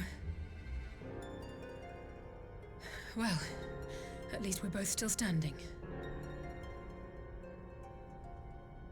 Oh, thank the gods. I thought we'd lost you for a moment there. Why does this keep happening? I wish I knew. Nothing we've tried has brought us any closer to an answer. We'll keep working on it. But first, we need to go and see Lord Hien.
It seems the engineers have matters well in hand. Should the barrier work as we intend, Doma will be free to reinforce her allies in Alamigo without fear of weakening her own borders. Honored friends, the time has come to put your hard work to the test. Start the generator.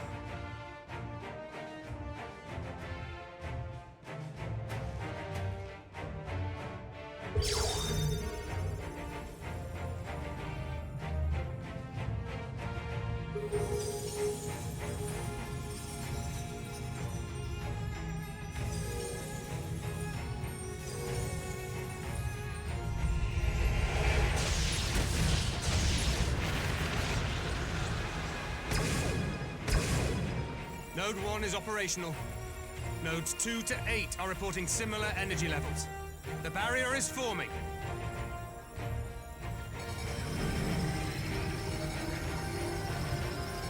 $1,000 yards. 2,000. 3,000. Expansion remains smooth. No fluctuations detected.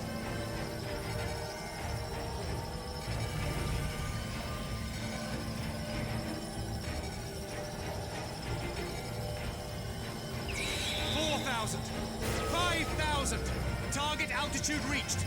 The barrier is holding steady at 5,000 yards. We've done it!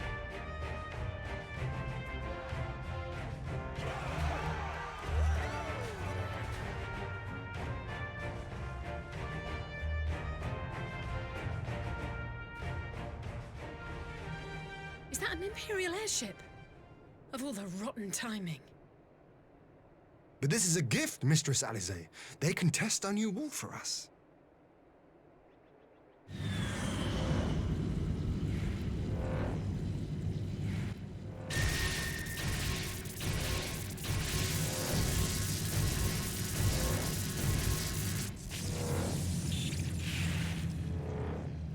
Seems solid enough, though I was hoping for a fireball.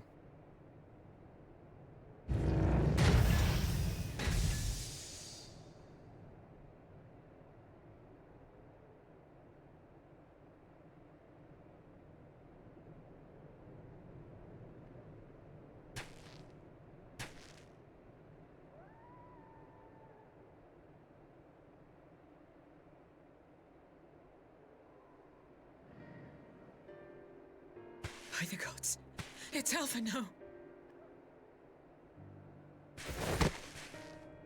What are you? Let me go! He has my brother! Lower the barrier!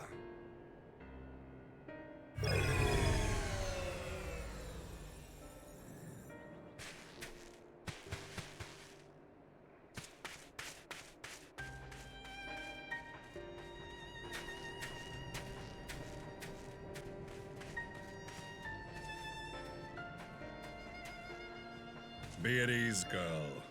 The lad is not dead, merely locked in slumber. No, not him too.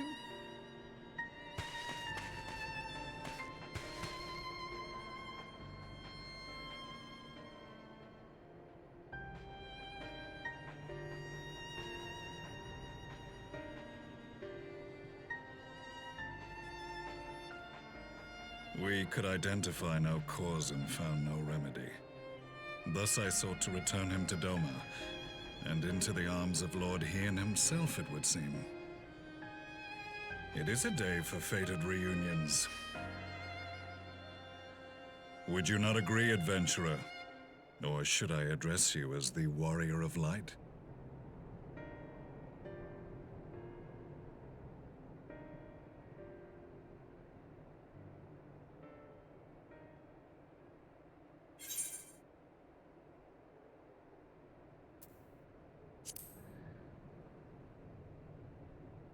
I, Gaius van Baelsar, the Black Wolf. That was the title I was given, one I have long since relinquished.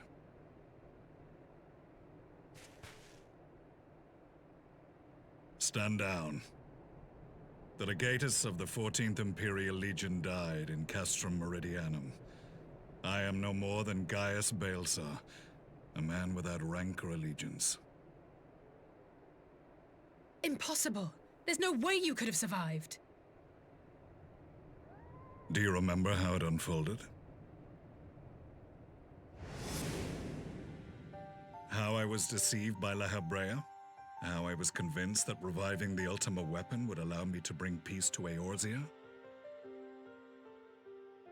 The Ascian used me, as he used so many others, all to further the restoration of his wretched god. Yet even with the might of Alec at my command, you bested me. And as the Praetorium went up in flames, I was content to burn along with it. For a moment, at least. A moment of folly. To surrender my life thus would have been to betray all who died for my cause. It was for them that I dragged myself free of the rubble, and swore vengeance on the Ascians.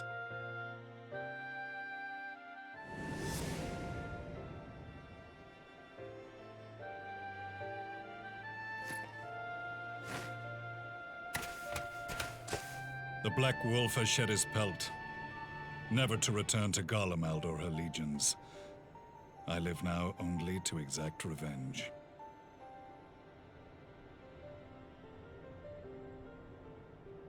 My principal quarry was to be La Habrea, whom I gather you have since ushered unto oblivion. But so many more remain. Long as their kind lurked in the shadows, laboring to sow chaos throughout our world, I would see each and every one dragged into the light and put to the sword. Are the Scions not of like mind? In this single respect, perhaps. Then I shall continue the partnership the boy began, and share what intelligence I have acquired. Among the Ascians, the Black-Masked Ilk are subordinate to those who wear red. This you already know. Yet among the Red there exists a hierarchy. Those set adrift with the shards clearly stand below those still joined to the source. Nabriales, who once dared to intrude upon the Rising Stones, belonged to the former group, and while he was indeed a dangerous foe, his powers were inconsequential next to the paragons of the Source. The first was La Habrea, who plagues us no more. There is also the white-robed Elidibus, and the elusive Emmet Selk, about whom little is known. We have files on La Habrea and Elidibus, but I believe this Emmet Selk is new to us? As I assume my brother told you, we have evidence to suggest that an Ascian now walks in the body of the Crown Prince. Have you identified this interloper? Elidibus seems the most likely culprit. As emissary, it is his role to maintain the equilibrium between darkness and light. Your many deeds in Hydaelyn's name have upset the balance, and I believe he seeks to restore it by throwing his considerable power behind the Empire. As a leader of the Ascians, he is one of our primary targets.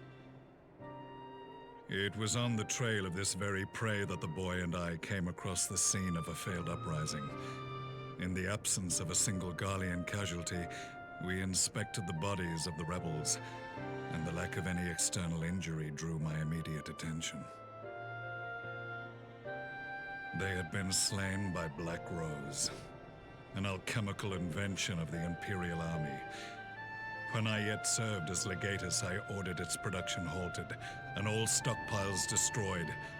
Toxic gas is not a tool of conquest, but of extermination. Toxic gas? This must be the new weapon Maxima warned us about. Something deadly enough to sweep away all resistance in a matter of hours. Gods. You don't think they're planning to use this in Alamigo, do you? Put your fears to rest. We infiltrated the production facility and destroyed all existing stores of the chemical along with the plant itself. Even should they rebuild the operation, They will not soon manufacture another batch. Regardless, I would draw your attention to a directive we discovered in the plant's records. The document was marked with a recent date and authorized with the signature of one Zeno C.A. Galvus.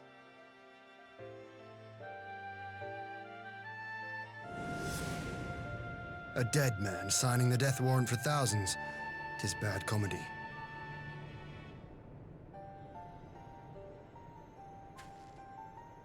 But the tale does not end there.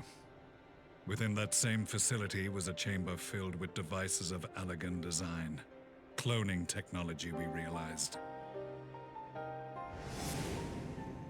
And what should we find in each and every incubator?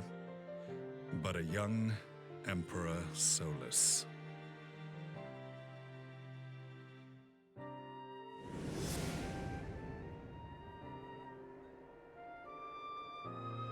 All of which prompts the question, were the Ascians responsible for these abominations, or was it the will of the Emperor?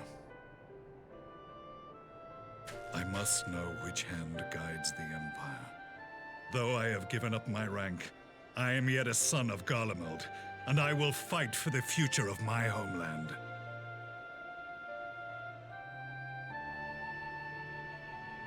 It is time I return to the hunting of shadows. We should focus on our common foe. To reopen old quarrels now would serve no purpose. You saved my brother's life, so I'm willing to let sleeping dogs lie. But in truth, it's not my decision to make.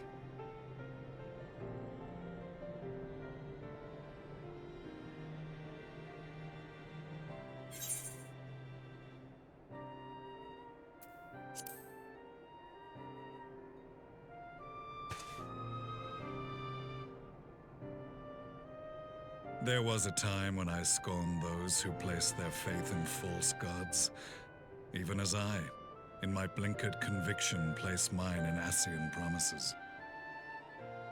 Unlike yours, my strength of will and my restraint was found wanting.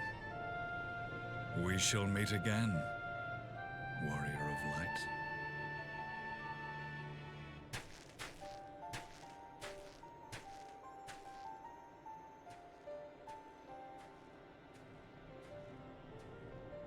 So that was the infamous Black Wolf.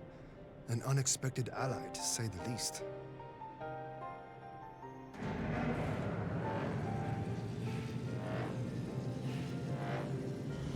Well, I am content to leave the fine-tuning of the barrier to cleverer minds. Let us bid our friends from the Ironworks farewell, and see what can be done for Alphino back in Dorma.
Our supplies of Black Rose have been ruined, but the new plant is already under construction.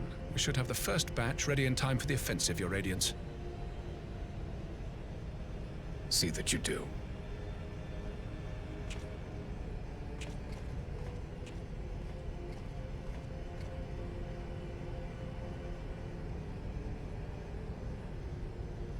Ah, yes, the infamous Black Rose. If I recall correctly, Gaius did not much care for the invention.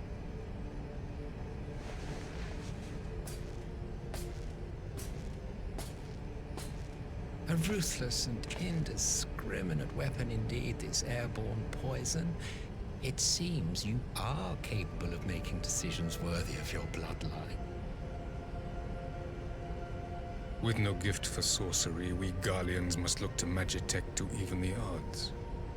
If it spares the needless deaths of our soldiers and serves the cause of this empire, there is no method I would not employ. How very noble of you.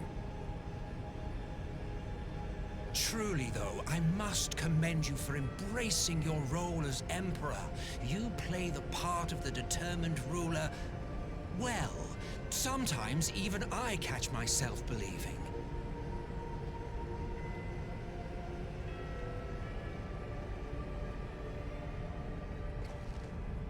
A silent agent of death. Now that I think on it, Black Rose may well possess the perfect aspect.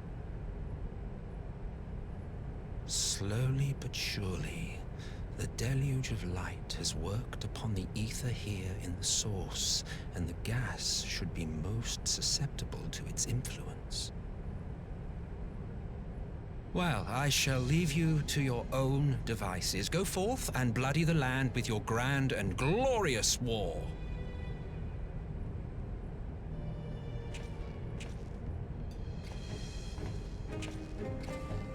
While you do what, precisely?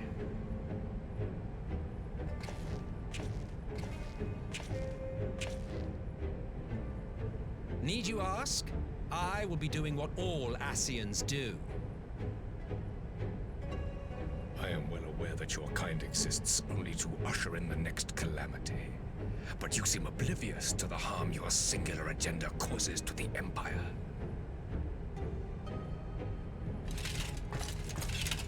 You cannot have forgotten the events which followed your mortal demise.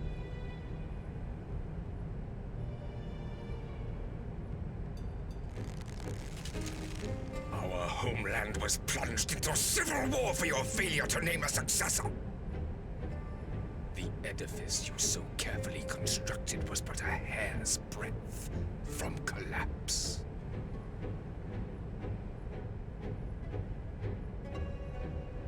Are you truly so naive? You thought me oblivious to the consequences of a departure so painstakingly timed? It was by design? Well, of course it was. Though I will admit the resulting panic exceeded even my wildest expectations. But how can you be surprised? Throwing the world into disarray was the very purpose for which this nation was, as you say, so carefully constructed.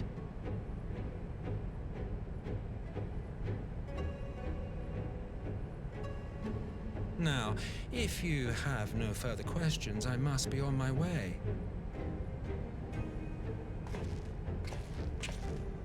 Since we may not meet again in this lifetime, it would be remiss of me not to offer a word or two of gratitude. I really must thank you for this surplus of vessels. I can mold any host into my own image, but having bodies tailor-made for me in this fashion is so much less tiresome. You dabbled in Allagan cloning techniques, yes? It certainly is a compelling, not to mention entertaining, field of research. And of all the options available, you chose the Founding Father on whom to experiment. You have a twisted streak to you, Varus. Like grandsire, like grandson, hey?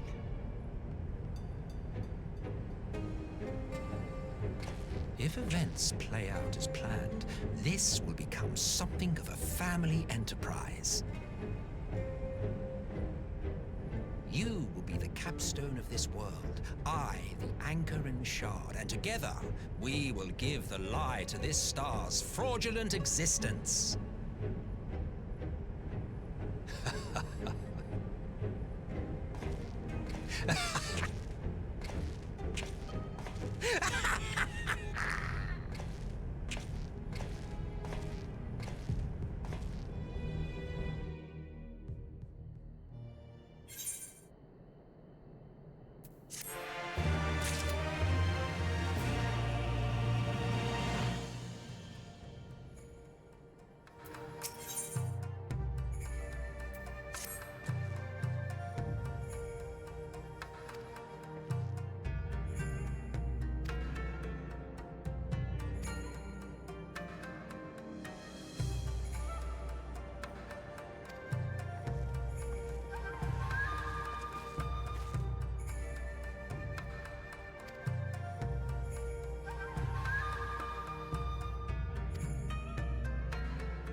Welcome back, you two. Greetings, Lord Here. Glad you could join us. Glad to be here. I would have come sooner, were our own defense is not in question, but I am pleased to report that our soldiers are assembling for deployment to Alamigo as we speak. We're grateful for your support. Thanks to the efforts of our allies, it won't be long before we've established defensive positions on this front as well.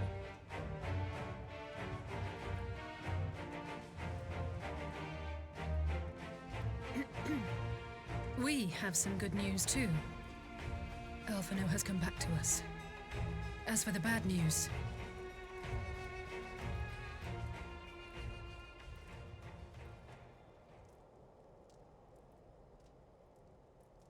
so Alphino won't wake up. Gaius van Baelsar is alive and hunting Ascians, and the Empire is planning to poison us all with toxic gas. Does that sound about right? Ordinarily, any one of those things would have left me in shock. But the way things have been lately, it's all starting to seem pretty normal. Getting back to your report, are we sure this Black Rose is the weapon Maxima was talking about? It fits the description. And it seems we have Alphino to thank for sparing us an early demonstration of its effectiveness. I have a feeling this won't be the last time his bravery in the Empire will serve us here in Eorzea. The threat of an unknown weapon has had us all on edge. But now that we know what we're dealing with, we can take steps to defend against it. As for Gaius, I'm not sure what to think. Am I happy he's alive? Not in the slightest. Am I happy he's hunting Ascians? Aye, I'd have to say I am. Oh, speaking of Garleans you didn't expect to see, we have a tale of our own, as it happens. When we sent envoys to the Imperial Army to request talks, they returned with the message that Varys Zos Galvus would be attending.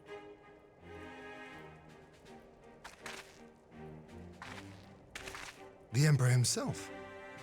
Well, Varus did sanction the Popularis peace mission.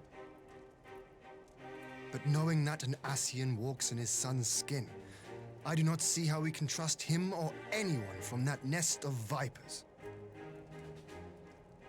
The Alliance would proceed with negotiations regardless, if only to give ourselves more time to prepare. We do, however, require your cooperation. Right. Yes. So, as a condition for the talks to go forward, the Empire has requested that a member of the Scions be present. There'll be a representative from each Alliance nation, of course, but I'm afraid we have to ask that you come along too.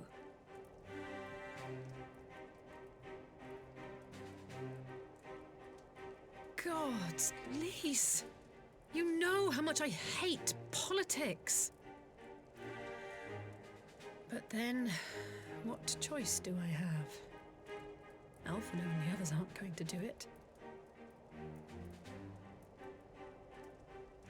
Very well. I shall attend as the Scion's representative.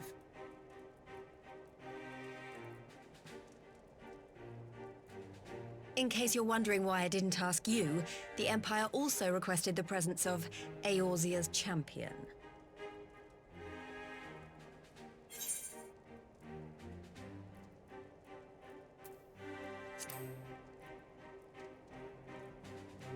That's settled then. We don't know what Varus means to bring to the table, or why he wants you there, but having you close at hand will make all the difference.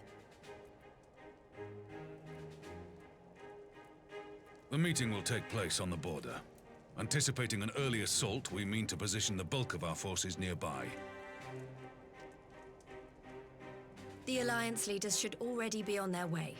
Once you're ready, we can head out and join them.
Esteemed representatives of the Eorzean Alliance. On behalf of the Gallian Empire, I thank you for inviting me here today. As this parley was convened at your request, I invite you to speak first. Very well, Your Radiance. I, Nanimo Ulnamo, 17th in the line of Ul, should be pleased to oblige you. As recent events in Alamigo and Doma have made plain, the subjugation and exploitation of neighboring nations is not a sustainable policy. Should this day end in war, you may very well defeat us, but you will never extinguish the people's desire for freedom.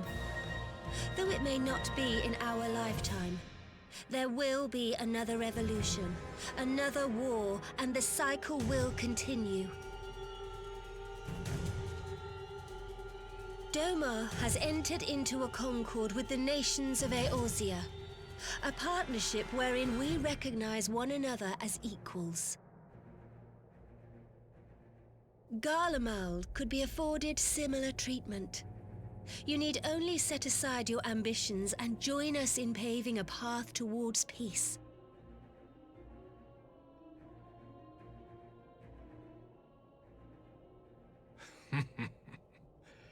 You will not win me over with sophistry, Your Grace. As you know only too well, this alliance lacks the strength to keep the peace within its own borders. Even now, your struggles with the Beastmen continue unabated. Divided, you sow this fertile soil with the seeds of your differences and reap naught but discord and chaos for your trouble. Eorzea must be united under one leader, one purpose. I would offer you both and bring an end to your strife. With all due respect, Your Radiance, the only thing that you offered the people of Alamigo was fear and hopelessness. The citizens of Dorma can also attest to the meager arms of Imperial rule. There is no purpose to be found in a life of oppression, each day more uncertain than the last. Our people are willing to die for their freedom. A great many already have, and countless more will, if we don't put an end to this madness here and now.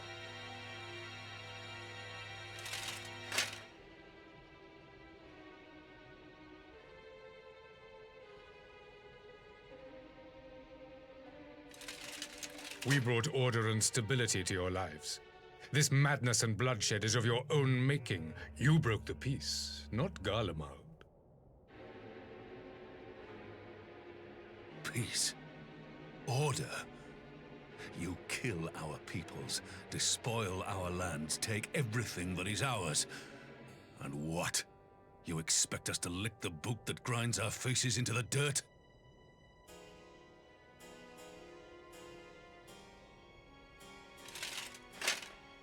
I expect you to weigh the costs. To recognize that countless lives have been lost on both sides in pursuit of a greater good, and to not squander all we have achieved in a fit of petulance.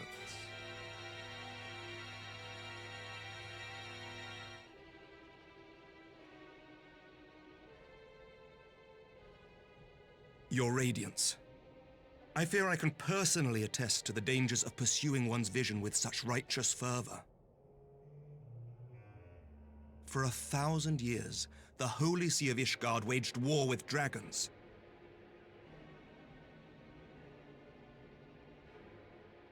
A 1,000 years of sacrifice, of sorrow and hate, in which we bathed in the blood of friend and foe alike. Had it gone on any longer, we may well have drowned. Yet we have chosen to raise ourselves out of this bloody spiral, and have since made peace with our former enemy. So I understand. No doubt the dragons were more receptive to your overtures in the wake of their leader's demise.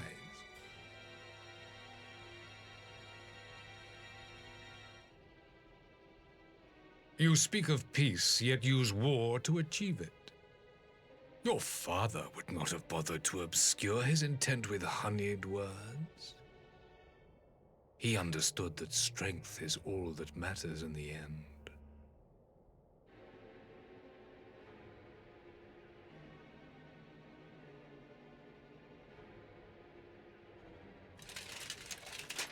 Without his clarity of vision, I can but wonder what will become of Ishgard and her people.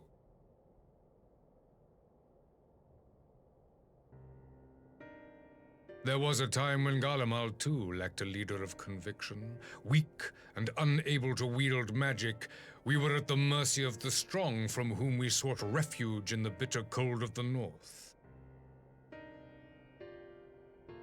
Were it not for the discovery of ceruleum and the subsequent development of magitech, we might never have gained the power to take back that which was rightfully ours.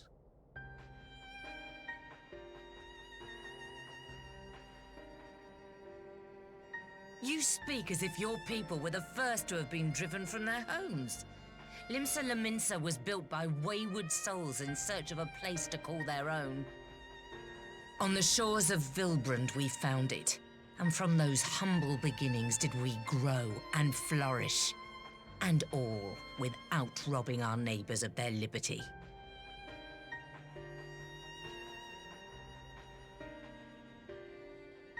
So saith the pirate. Am I to believe that you simply asked the kobolds to yield up their lands and that they were happy to oblige you? That you did not drive them out like rats in the hold of one of the many ships seized by your privateers?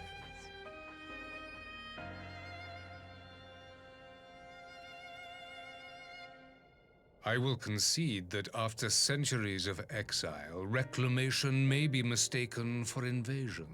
Nevertheless, it is not. And those who till stolen soil have no right to object when cast out in turn.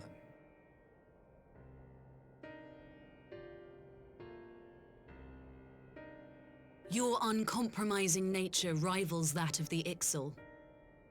They too lament circumstances which they themselves perpetuate. Were they but to embrace peace, we would welcome them with open arms. Indeed, some few have done just that, and now receive of the Twelve's Wood's bounty. Would that your people might learn from their example.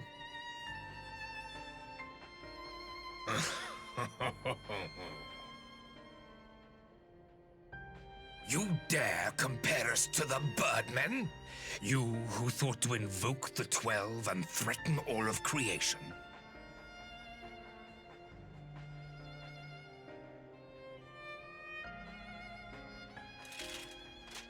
I came here in the hope of finding some speck of common ground, but I see now these discussions will accomplish nothing.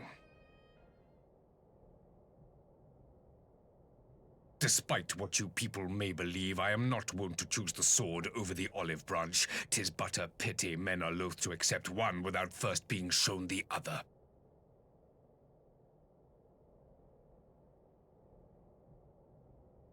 Wait, I beg you.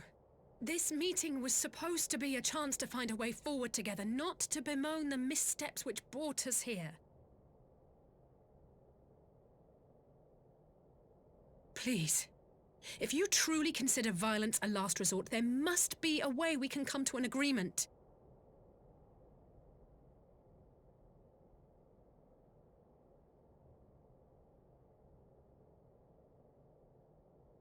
As Mistress Alisaie says, we did not come here to bicker over the past, but to discuss how we might strive towards a brighter future. Emperor Varys, may I suggest a short recess, that all present might compose themselves prior to beginning anew?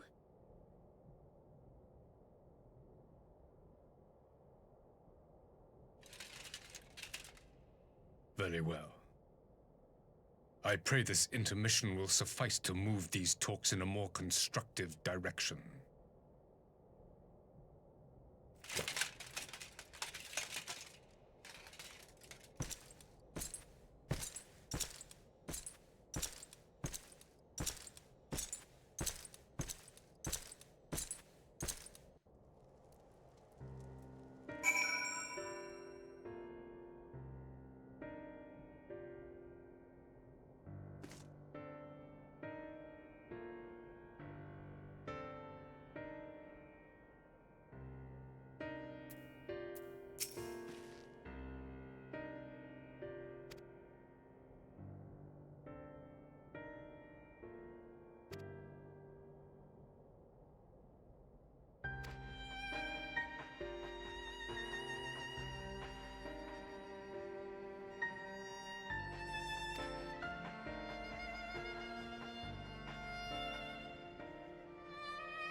Now then, who would have the floor? Before we resume, I wish to offer you an apology. After you graciously accepted our invitation to discuss an armistice, we have done naught but rebuke you at every opportunity. I believe I speak for all of us when I say we are deeply sorry for our discourtesy.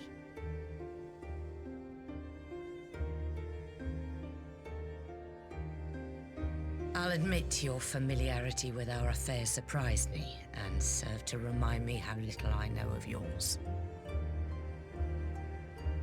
I think all here can understand the desire to reclaim one's homeland. But why expand further?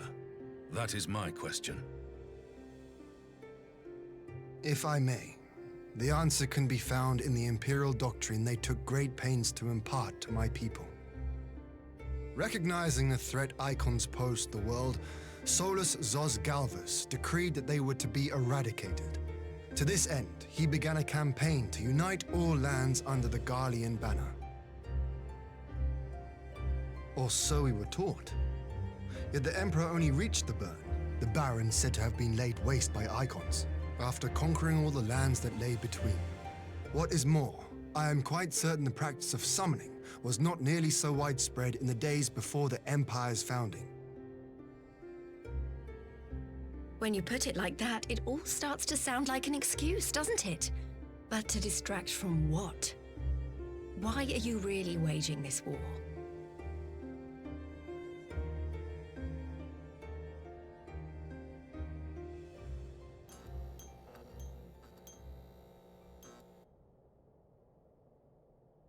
Finally, you ask the right question.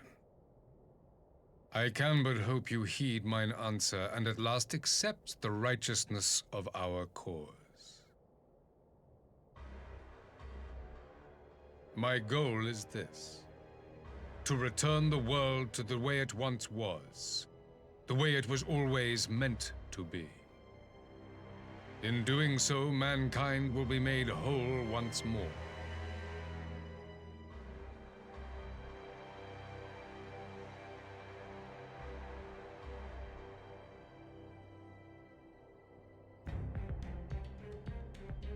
No longer will we suffer from the dissension born of our differences.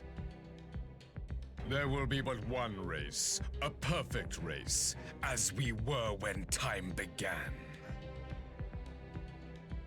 What in Rolga's name are you talking about? I am talking about the origins of the star, of the source and its 13 reflections. At the instant of the great sundering, 'twas not only the world that was shattered, but mankind itself. Thus were we divided into myriad races, each with its own unique imperfections. That is why man looks upon his neighbor and feels fear and hatred, why he wages war, why he kills his brother. You all in your own way have proven as much today. The peace you seek is but a fleeting solution to a fundamental problem. One which calls for more drastic measures. To bring about everlasting peace, our worlds must be rejoined.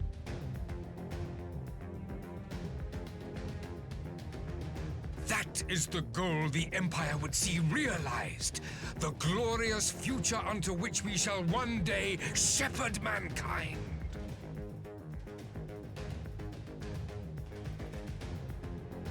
A rejoining of worlds.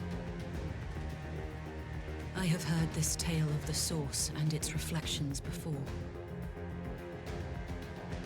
Are these not the self-same desires as the Ascians? Emperor Varys, do not trust in their words. They will lead you to your doom. My father thought to use them, but in the end he succumbed to their temptations. He embraced summoning like so many other pawns before him. Do not tell us you mean to do the same.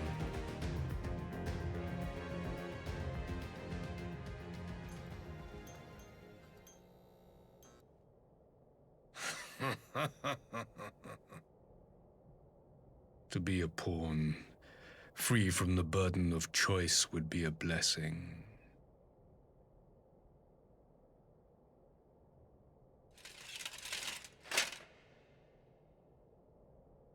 But I forswore that privilege the day I learned that the Garlean Empire was built by the hand of an Ascian. What?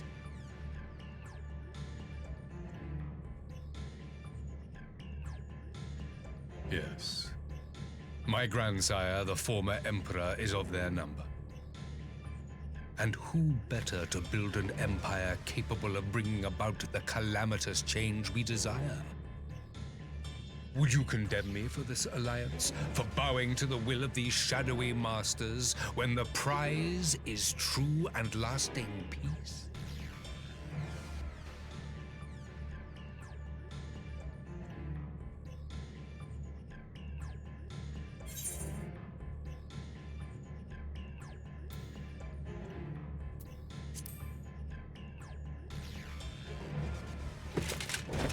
I come not to conquer, but to liberate. To free man from the prison of divergence. Imagine a world united. One perfect race beneath a single standard. An army before whose might these servants of darkness and light would fly as leaves in a storm, never again to meddle in man's affairs. We would be the masters of our own fate. I bid you join me, not as subjects of Garlemald, but of a new nation. And together we shall win freedom for ourselves and generations yet unborn. You want to trigger another half-dozen calamities? You can't be serious!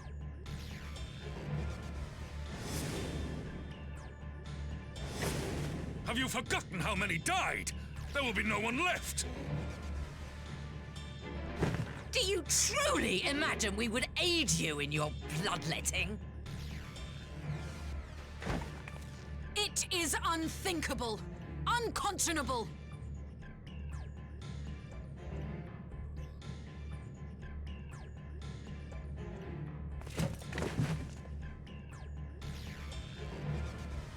And what is the alternative? To be as cattle waiting for slaughter? I would have us work together that we might take fate into our own hands.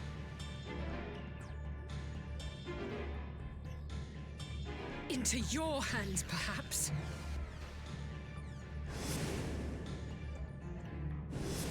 But what of the other worlds, your radiance? With every calamity, you obliterate a star and every soul that dwells on it. To the Ascians, we are all but tiny, momentary specks within an indifferent universe. We cannot hope to oppose them until we have been made whole once more.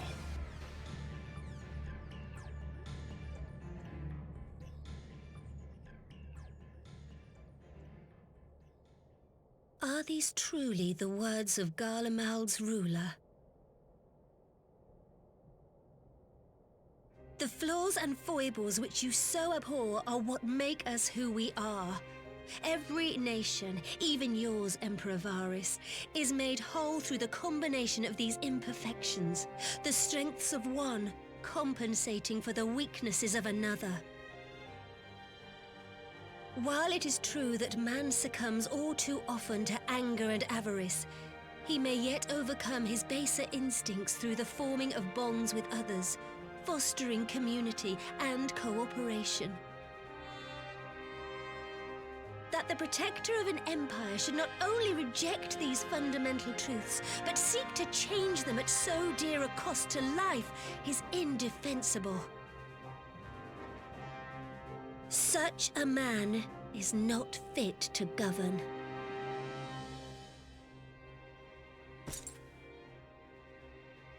And you, warrior of light, would you refuse me as well?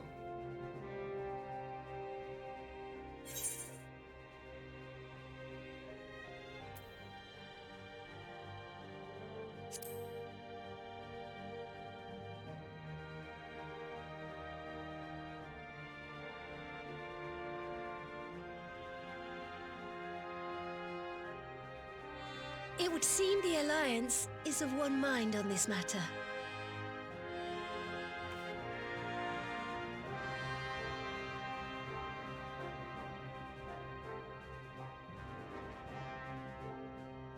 You Eorzeans never cease to disappoint me. Though I suppose I have only myself to blame for expecting more from savages. This discussion is at an end. I bid you make ready for our next meeting. It will not be at the negotiating table.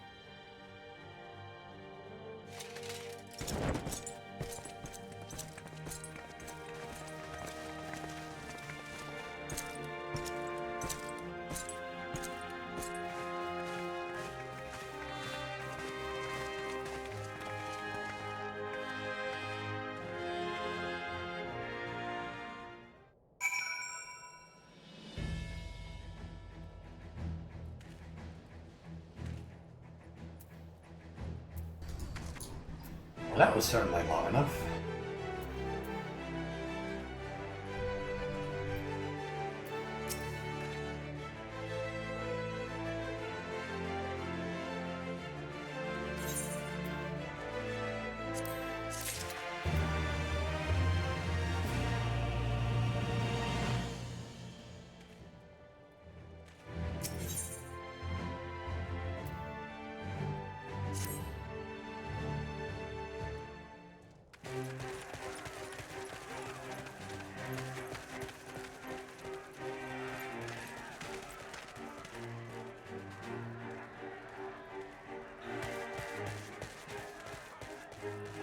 I'm not sure what I was expecting from our meeting with the Emperor, but it wasn't that.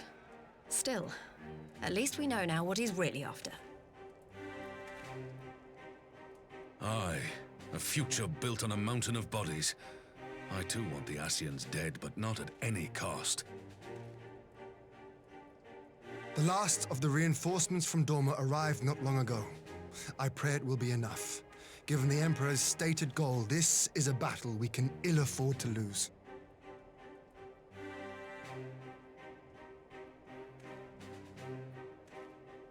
If the Garleans come in force, we may not have much say in the matter, even with our combined strength. We knew from the first that the odds would be against us. But if there is even the slightest chance of victory, we must do everything in our power to seize it.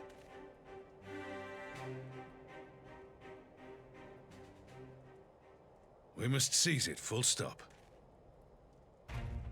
Here!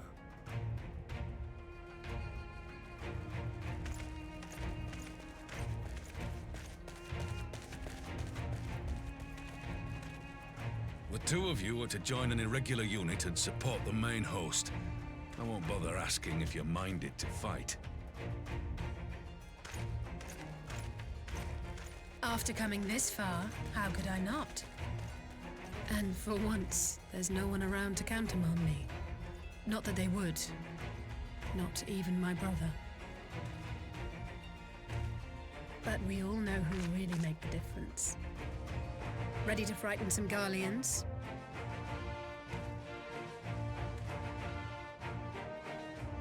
Wouldn't want to be on their side. Might I ask you to accompany the Dorman contingent? They are strangers here, and your presence would do much to raise their spirits.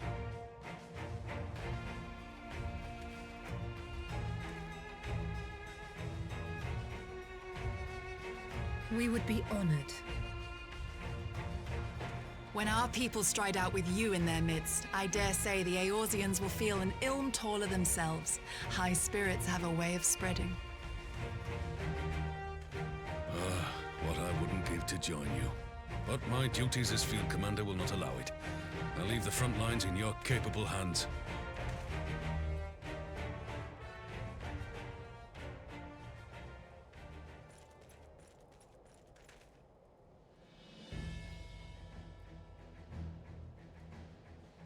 Comrades, ready your arms.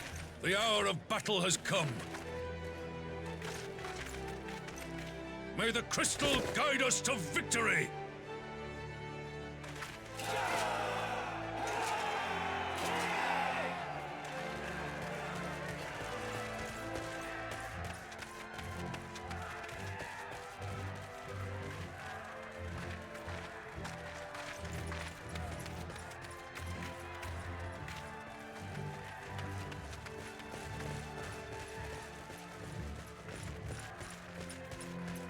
Since the others couldn't be here, we'll have to fight twice as hard. If Alphino wakes to find the Imperials have won, I shall never hear the end of it. It's strange. I thought I would be terrified when the fighting started. I should be terrified. But with you at our side, I can't help feeling everything is going to be all right. So please, don't you dare leave me alone.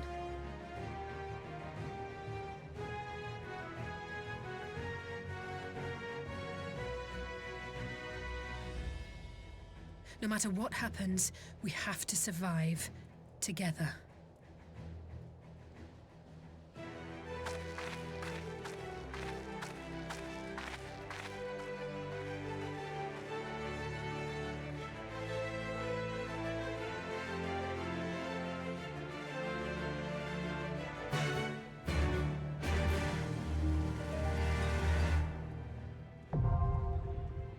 Oh, dungeon already?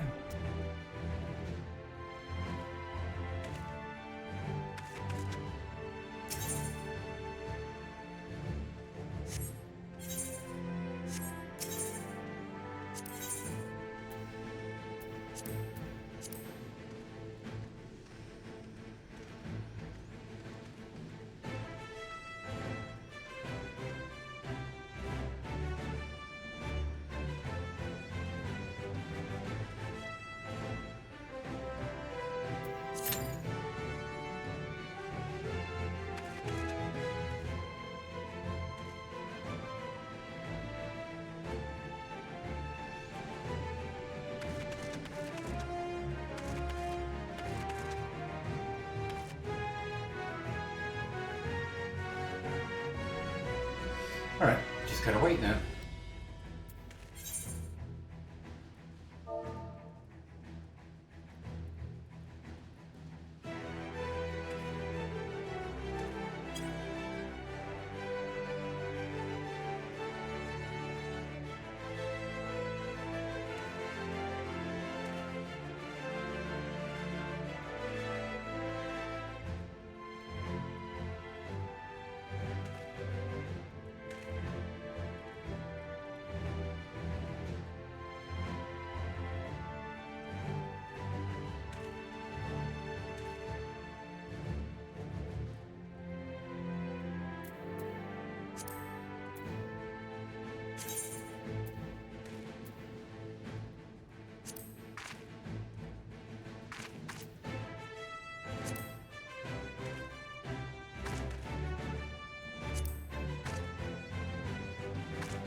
You underestimate me.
We did it!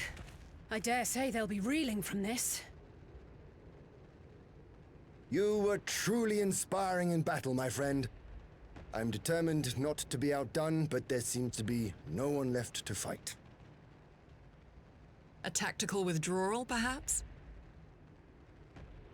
We should give chase. Finish them off while we have the chance. Imagine the other surprise when they wake to find the war already won.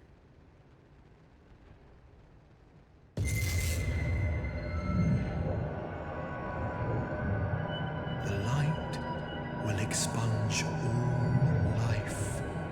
Only you can forestall the calamity. Throw wide the gates. No! No! No! No! Goodbye, Elsie.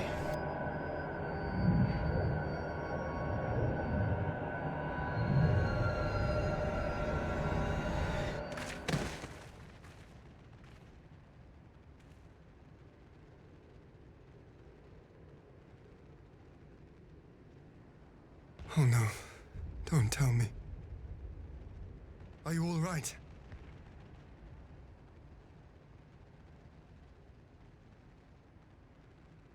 Quickly! We must get her back to the encampment.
And that ends 4.5. Or at least after this cutscene, probably. Yeah.